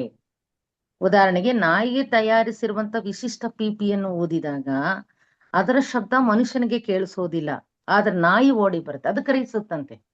ಅಷ್ಟು ಸೂಕ್ಷ್ಮತೆ ಈ ನಾಯಿ ಇದೆ.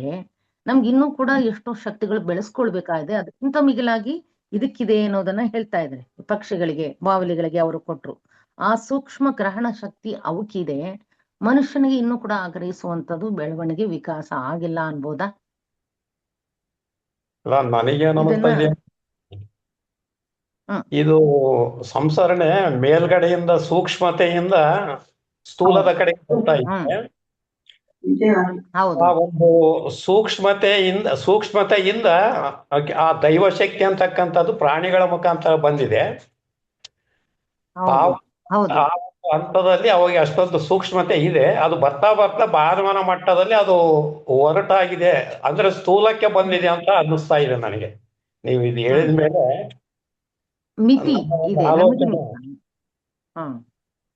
ನಮಗೂ ಮಿತಿ ಇದೆ. ಅದು ದೈವಶಕ್ತಿಯಿಂದ ಮೇಲ್ಗಡೆಯಿಂದ ದೈವಶಕ್ತಿ ಇಳಿತದೆ, ಆ ಸೂಕ್ಷ್ಮತೆ ಪ್ರಾಣಿಗಳು. ಅದಕ್ಕೆ ಆ ದೈವಶಕ್ತಿ ಎಷ್ಟರ ಮಟ್ಟಿಗೆ ಇರ್ತತೆ ಅಂತಕ್ಕಂಥದ್ದನ್ನ ಆ ಪ್ರಾಣಿಗಳಲ್ಲಿ ನೋಡೋಕೆ ಸಾಧ್ಯ ಆಗುತ್ತೆ.